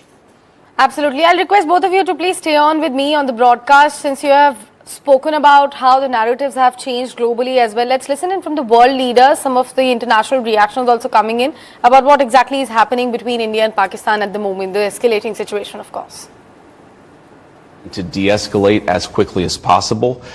We can't control these countries, though. Fundamentally, India has its gripes with Pakistan. Pakistan has responded to India. What we can do is try to encourage these folks to de-escalate a little bit, but we're not going to get involved in the middle of war that's fundamentally none of our business and has nothing to do with America's ability to control it. You know, America can't tell the Indians to lay down their arms. We can't tell the Pakistanis to lay down their arms. And so we're going to continue to pursue this thing through diplomatic channels. Our hope and our expectation is that this is not going to spiral into a broader regional war or, God forbid, a nuclear conflict. But sure, we're worried about these things. But I think the job of diplomacy, but also the job of cooler heads in India and Pakistan, is to make sure this doesn't become a nuclear war. If it happened, of course, it would be disastrous. Right now, we don't think that's going to happen. What I can say here, a few more things, certainly. We continue to urge India and Pakistan to work towards a responsible solution in this. And we've been saying that certainly from the beginning. We also want to say that what matters in this particular instance right now where we're at is that the phone calls happened, that we are remaining engaged with both governments at, again, multiple levels. We, though, will not engage in the nature of discussing what the conversations have been or what we've conveyed. Certainly, there's a lot already on the record when it comes to our reaction to what's been happening here. So there's some discussion that Pakistan wants an independent investigation as to what has happened regarding the terrorist attack. And, of course, what we say to that is we want the perpetrators to be held accountable and are supportive of any efforts to that end. All right, Sean. Well, you know, obviously, in today's world, that's a call that we've been making for decades.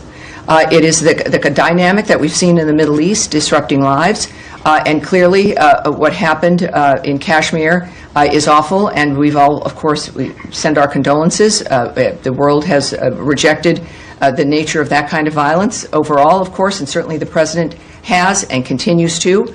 But at this moment in time, there's like one thing that has to stop, which is a back and forth and a continuation of this. And that is what we're focused on right now. The message from the Secretary, and I think from the United States as a whole in general, is that the violence should stop, that the military action, war, as we've seen in that region, and certainly in the Middle East, has clearly for generations proven that it is not a solution because it never ends. There has to be a change in that regard. So obviously, when it comes to solving a problem, this administration has made itself clear that a war, the military, more violence is not a solution. Diplomacy is a solution, new ideas to stop generational violence and problems. Andrea. That the original escalation is Pakistan's sponsored terror group's attack on civilians in Pahalgam on 22nd April. You know, our response thereafter was precise, targeted, reasonable, and moderate. It was focused principally and solely on terrorist infrastructure. We did not strike the Pakistani military establishment. We did not strike national infrastructure. And we made it abundantly clear, including in the briefing that was given yesterday morning by our permanent secretary, our foreign secretary, and by military officers, that the object of this exercise was clearly to avoid military escalation. The fact was actually acknowledged in a left-handed way, of course, by the Pakistani side in terms of their own statements, official statements, which said that the airspace hadn't been violated and that, no military establishments were attacked. And some big breaking news has just come in, ladies and gentlemen. It's an alert coming in from DC Ambala. An air warning has been received from Air Force Station of possible attack. Sirens are being sounded. All are advised to remain indoors and also step away from the balcony. So that's a big breaking news now coming in, being flashed on your screens as well. An alert for Ambala as well. Sirens have gone on. Civilians are advised to remain indoors and to stay away from the balconies too.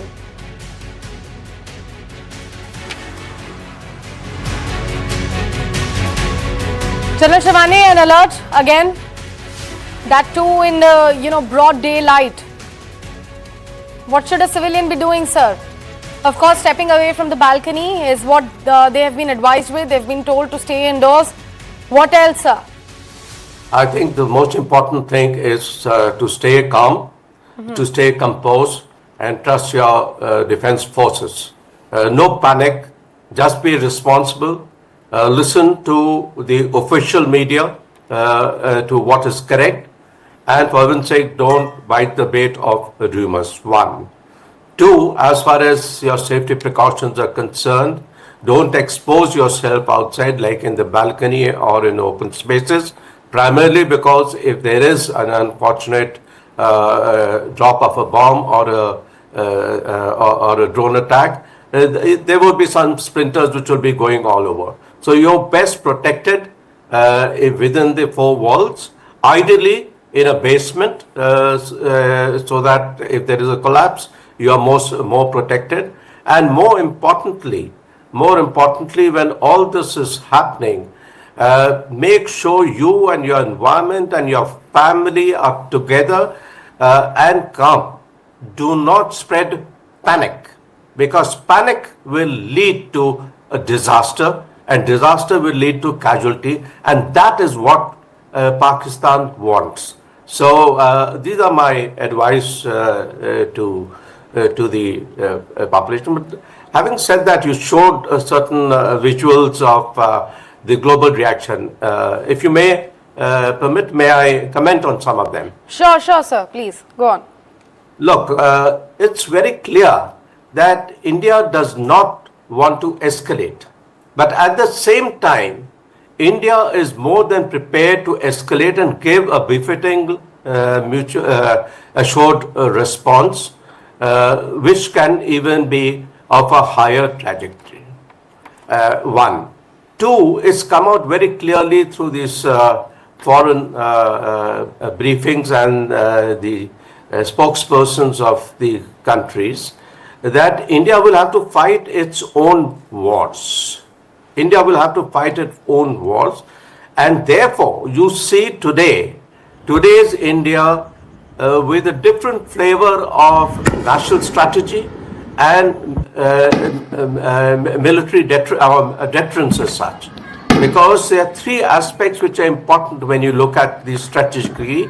One is the credibility of a nation performing exceedingly well in a tri-service integrated, multi-domain, multi-layered and multi-tiered operation. My next point is that when you look at the application of national power, of which military is one subset, increasingly as the escalation levels will go up, you will see not only the military power unfolding to the next level, for which preparedness is all there, posturing is all there, plans are everything ready, but you will see the other instruments of power also proportionately getting activated, which is the diplomacy on the global front, which is the economic front, whether the IMF gets influence, the tweeting of the tap through the Indus water treaty takes place.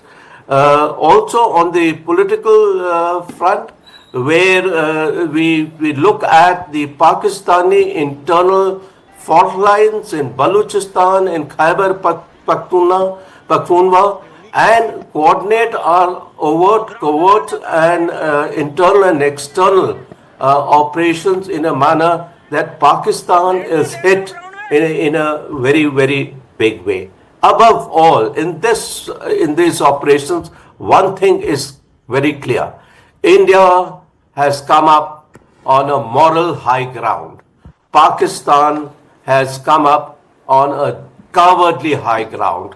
They have been defeated morally, physically, psychologically, politically, and economically. And they need to be ashamed of themselves as a nation, because it is so inbuilt in the DNA and character.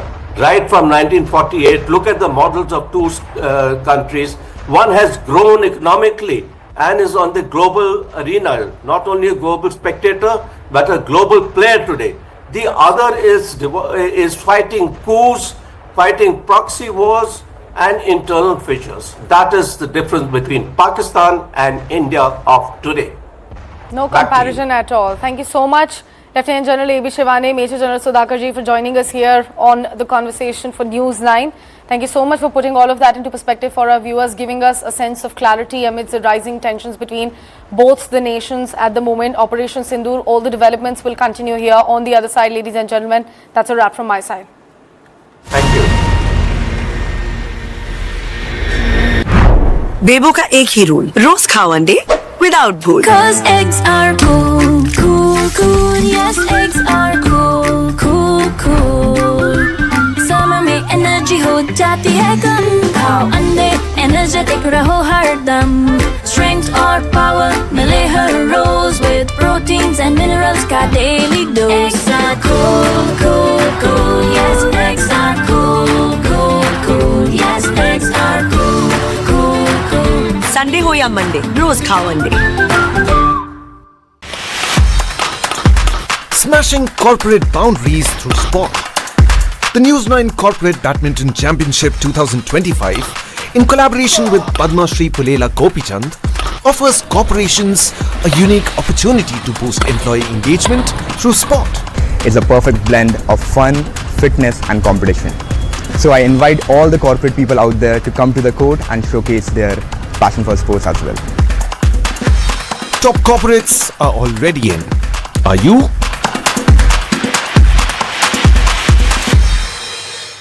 Presenting sponsor, Srinidhi University, Kindle the Light Within. Co-powered by Tata AG, with you always. Venue partner, Gopichand Academy. Sports medicine partner, CSSH, Center for Spine and Sports Health. Associate sponsor, Blue Star, built on trust. Dinshas since 1932. D-Beats, a diamond is forever. Tata New. Celebration partner, Big Bull, the future of clubbing. What is to the nines? In literal terms, it's perfection. But to us, it's not just a phrase, it's an attitude. One that starts at your desk and sends a statement to the world. To the nines is about taking charge. It's a way of life where every seam, every fold, is crafted with excellence. It's timeless elegance and uncompromising quality made for the corner office. It's the ideas that inspire redefining order and elevating the tabletop. To the nines, for the leaders of today and the visionaries of tomorrow.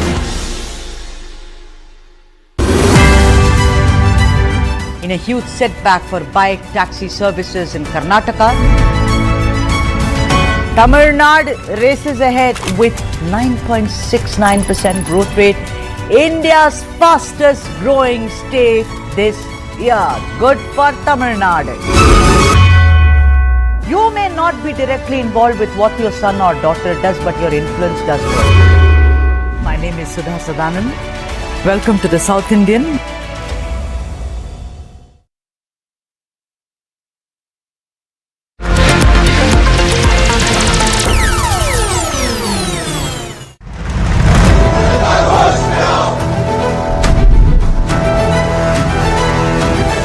वक़्फ़ में एक भी non Muslim नहीं आएगा।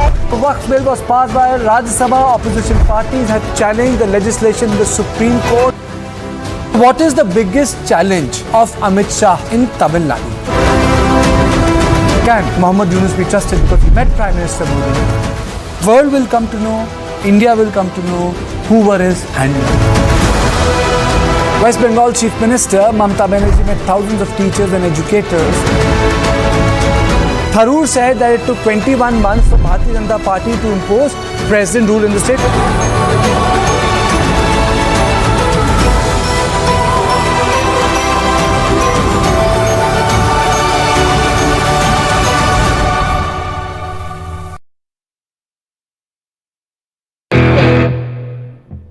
Businesses are primarily in India known by their owners. When you start a business, you don't realize how much you're putting the entire family at risk. The trust is a big element. And a typical symbol of trust is usually a banyan tree. And I used to, in my early days, wonder that how will a young company look like a banyan tree? When you brought in this beauty product, Nykaa, you tried to make women look beautiful for themselves. It's a message to women let the spotlight of your life be on you.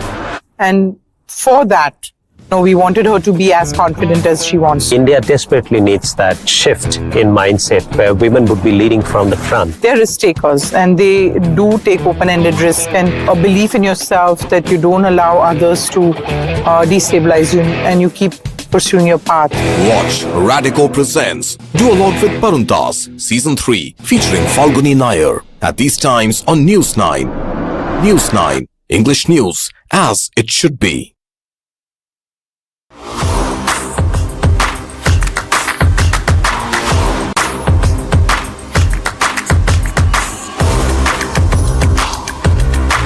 This is India's #1 news network, and you're watching News 9, English news as it should be. Hello and a very warm welcome to all News 9 viewers. I'm Neha Bhan. Let's quickly take a look at some of the top stories making headlines this hour.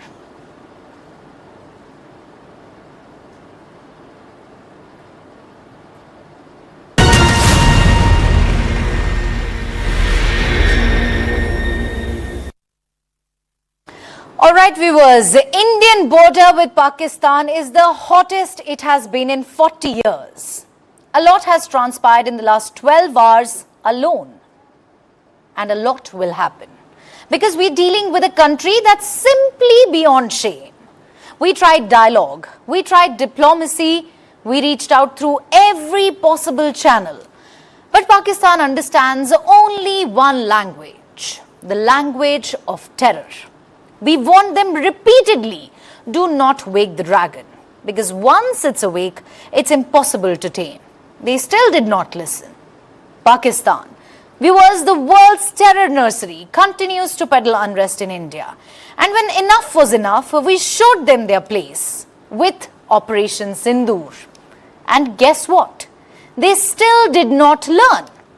On Thursday night, Pakistan attempted to launch swarm drones across multiple locations along the line of control and the international border. India's response was swift and precise. Over 50 drones were neutralized by the Indian Army using L-70 guns and Zu-23mm cannons. They're in fact another advanced counter-drone technology. Now, this large-scale interception took place in Udhampur, Sambha, Jammu, Akhnur, Nagrota and Pathankot. Then came the artillery shelling.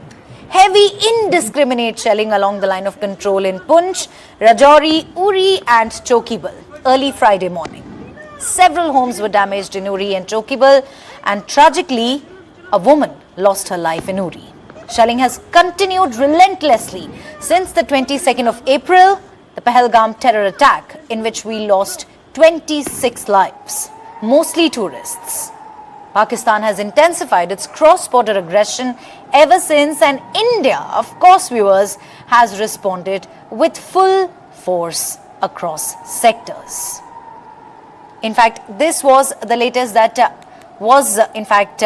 that I brought to you. But on that note, we have some big breaking coming in.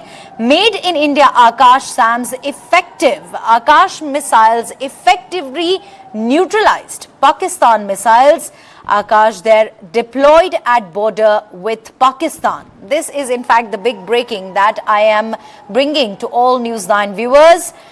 And in fact, made in India Akash SAMs effective, and Akash missiles have effectively neutralized Pakistan missiles. They've been deployed at the border with Pakistan. On that note, I'm joined by Captain Alok Bansal, Director, India Foundation. I'm also joined by Colonel Anurag Shukla, who's a defense expert. A very warm welcome to you, Colonel. I'll start with you. 50 plus Pakistani drones shot down in a single night by Indian air defense from Udhampur to Pathankot. Doesn't this sort of send out a loud and clear message that Indian skies are impenetrable and we are more than ready for any provocation from Pakistan's side? Obviously, it is already seen that India is a very strong nation and it is a very supreme military in front of a very weak nation such as Pakistan. Pakistan should understand that they have got a itinerary. Most of the material which they have collected through China, this is a substandard material and which they have used yesterday. It was shown to them without any iota of doubt that we were able to drown each and every swarm drone they have sent, and we have effectively neutralized each and every drone attack which came along with the followed by the missiles also. All 8 missiles was down. So you can understand that about strong air defense system we are holding, and our system is very strong. Pakistan should understand that, and they should not attempt another one. Otherwise, they will be neutralized at their own land itself.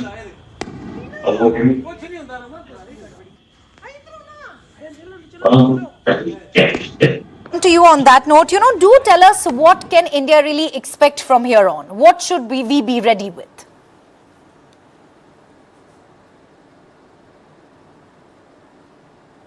You're asking Is this question for me? Yes, sir. This question is for you. Captain Alok, yes. Okay. See, we need to be very careful. I think there is no doubt that Pakistan has been retaliating because Pakistan's army knows that it has to show to its public that they are doing something. Even if those attacks have no impact, they would want to show it. While they want peace, but they can't show it to their public that they have buckled down. And that's a problem with Pakistan's army. And that's why they were hoping that either international community mediates or India sues for peace, both of which look unlikely, because at this point of time, the US has clearly said it is none of our business. So US has pulled out. And that's one of the reasons why they are targeting the civilian targets, because they feel that if civilians are harmed, maybe India may agree for a ceasefire or stop aggravating the situation.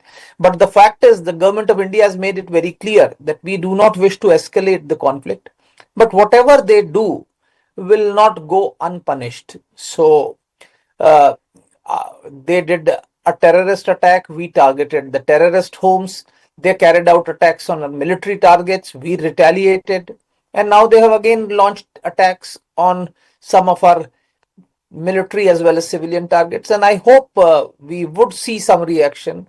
It is very difficult to say, but India retains the right to retaliate, and retaliate in all mediums: land, sea and air.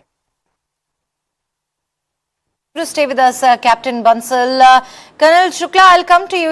After getting battered in Operation Sindoor, is Pakistan now sort of resorting to desperate swarm drone attacks and artillery shelling to save face before its own people, to tell them that, we're also taking action against India? Obviously, a meek attempt has been made, and it is evident that they are just harming their own country. Of the attack which they tried yesterday, India has retaliated very strongly. They have dug deep down into their cities. We have struck most of the big cities like Karachi and other Lahore, and we have gone down to other places. So they can understand that our reach is much, much beyond their reach, what they can expect. Their drones are coming just around 10 to 5 kilometers inside the Indian territory, while we are able to hit them approximately 100 plus kilometers inside. And that too, when they claim that their defense system is very strong and they have been not been able to intercept any of our attack till now. All 24 missiles went deep inside their territory and exploded. Now we strike with with our drones, which went inside, and they were hovering around for almost 2 to 3 hours, and then they selected the target and neutralized the same. So our defense is much strong, and they should understand, and they have already understood. For the last 48 hours, you can understand 3 J-17 has been down, 2 F-16 has been down, 2 AWAC has been down. So they have, Pakistan has already taken very big hit on their military establishment. All right, continue to stay with us. Captain Bansal, I also want to understand from you, here we heard a lot of sirens there. In fact, do tell us simply what is the significance of Ambala and Chandigarh, where most siren raids are being heard. How critical are these places? See, Ambala is a very major military station. It's a core headquarters, and it's a very important facet. And I think discussing other relevance or other importance on television, I think may not be appropriate. But Ambala is a very, very major military hub, and obviously a prime target from enemy's point of view. Okay, continue to stay with us. Colonel Shukla, I'll come to you on that note. You know, there were also reports suggesting that Pakistan is using Chinese SH-15 artillery to hit civilian areas. Sir, can you hear me? Hello. Yes, there are some missiles which are landed in our territory and they have not even exploded. And what to say about causing a damage? Sir, I want to understand from you, you know, there are reports suggesting Pakistan is using Chinese SH-15 artillery civilian. How do you see Nexus shaping up? And, you know, isn't it sort of time for the global community to partnership? It was already evident in all the forum, including United Nations, where the China has been supporting Pakistan for a very long time. But times are changing. Today, if you see, China is not openly criticizing the Pakistani act or Indian intrusion in their land. So the things are changing. And in the morning, if you have seen today, a plane from Vietnam of Turkey's plane has come to Karachi and landed with some more military hardware. So it is evident that China is currently not providing any support to this war to Pakistan. Whatever Pakistan is using, they have got their own inventory, which they have collected over a period of years, and now they want to bring it out. Maybe it is not functional, maybe it is not serviceable, but actually it is not performing, it is not giving the result which they are intending.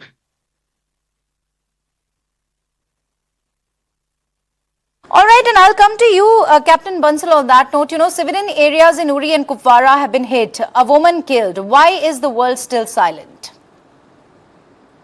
See, as I said, the global community has an apathy to this sort of conflicts. If their interests are not harmed, they actually don't want to be interested. And the most blunt statement has come actually from the US. The Vice President Vance's statement that it is none of our business to mediate between them shows how reluctant the Trump's United States is to intervene in any conflict across the globe.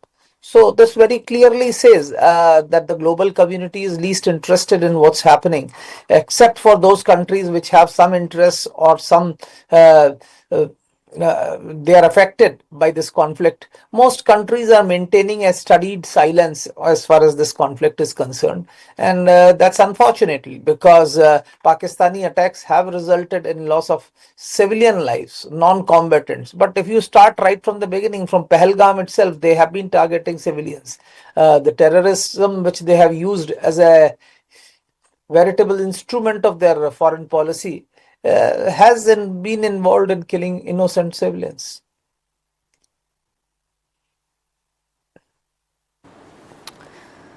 All right, I'm also joined by Wing Commander Praful Bakshi. A very warm welcome to you, sir. Sir, I asked this question to Colonel Shukla also, but I'd like to take your perspective on this. 50 plus Pakistani drones shot down in a single night by Indian Air Defense. You know, what message does it really send to the Pakistani forces? Clearly that India is not, where you sort of take panga, isn't it? Yes, Neha, you're right. Pakistani knows very well. They don't have to try to find it out. They know it, that we have our graded air defense system, and we can take the heaviest S-400s can take the furthest target away, grading down to closer and closer with various types of missiles and SAM systems which can deal with the target. No doubt about it. The taste of the pudding lies in eating. Pakistan has eaten. They come to know now what we are about. That's okay. But the question is, this is only a drone warfare going on. So drone warfare will be met with the proper methods which we have. We have anti-drone systems, and Pakistan knows about it. So we keep shooting down. So a very spectacular figure of drones were shot down yesterday. Probably again they'll be shot down. And even if you get through, what damage do they do? Yes, damage will be done. Some building will be on fire. Some will break up. A few people will die. That does not carry the war forward. And let me tell you one thing about aerial bombing is when the aerial bombing was highest on Germany, the fighter production was the highest. Vietnam, you saw. Aerial bombing does not bend the knees of any country until you go and occupy their land. That only brings you victory. So if we are doing the drone warfare, it will be only very good on television, spectacular show. But if, yes, we'll destroy the terrorist camps, but more will come. They have no dearth of terrorists. Until and unless we select a target, their main father of all terrorism is Pakistan Army, GHQ. They have to be dealt with. And how do you deal with GHQ? You create a situation in which Pakistan Army finally buckles down the knee. And that will be only through when we give them a solid punishment in form of war. But war is not there. We should be very careful. So we are doing with the drone system. China is supplying actually drones to them. A big catchment of drones had come, swarm drones. Then Baraktiar from Turkey, a few, I don't know how many had come. They are also doing it. There are a lot of countries supporting Pakistan. At the moment, China and Bangladesh are waiting. Though China is keeping quiet, very diplomatic, it is not making any noise, but it is supplying to Bangladesh, making it strong. Their naval activity has started all along the Bangladesh, Bay of Bengal, in Arabian Sea. They have started doing it. All right. Now we have to be very careful. They have already started interfering with Nepal on Kalapani. They are also pressurizing Bhutan. So we are surrounded by very countries very friendly to you, but the situation is not very friendly. So this is what we have to watch out also alongside when we are getting into the slanging match with Pakistan.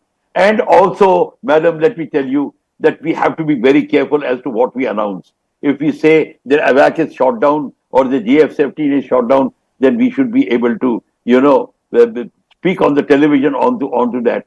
Otherwise, what happens is this becomes a media warfare. So that let's us not depend on that. At the moment, Pakistan is learning their lesson.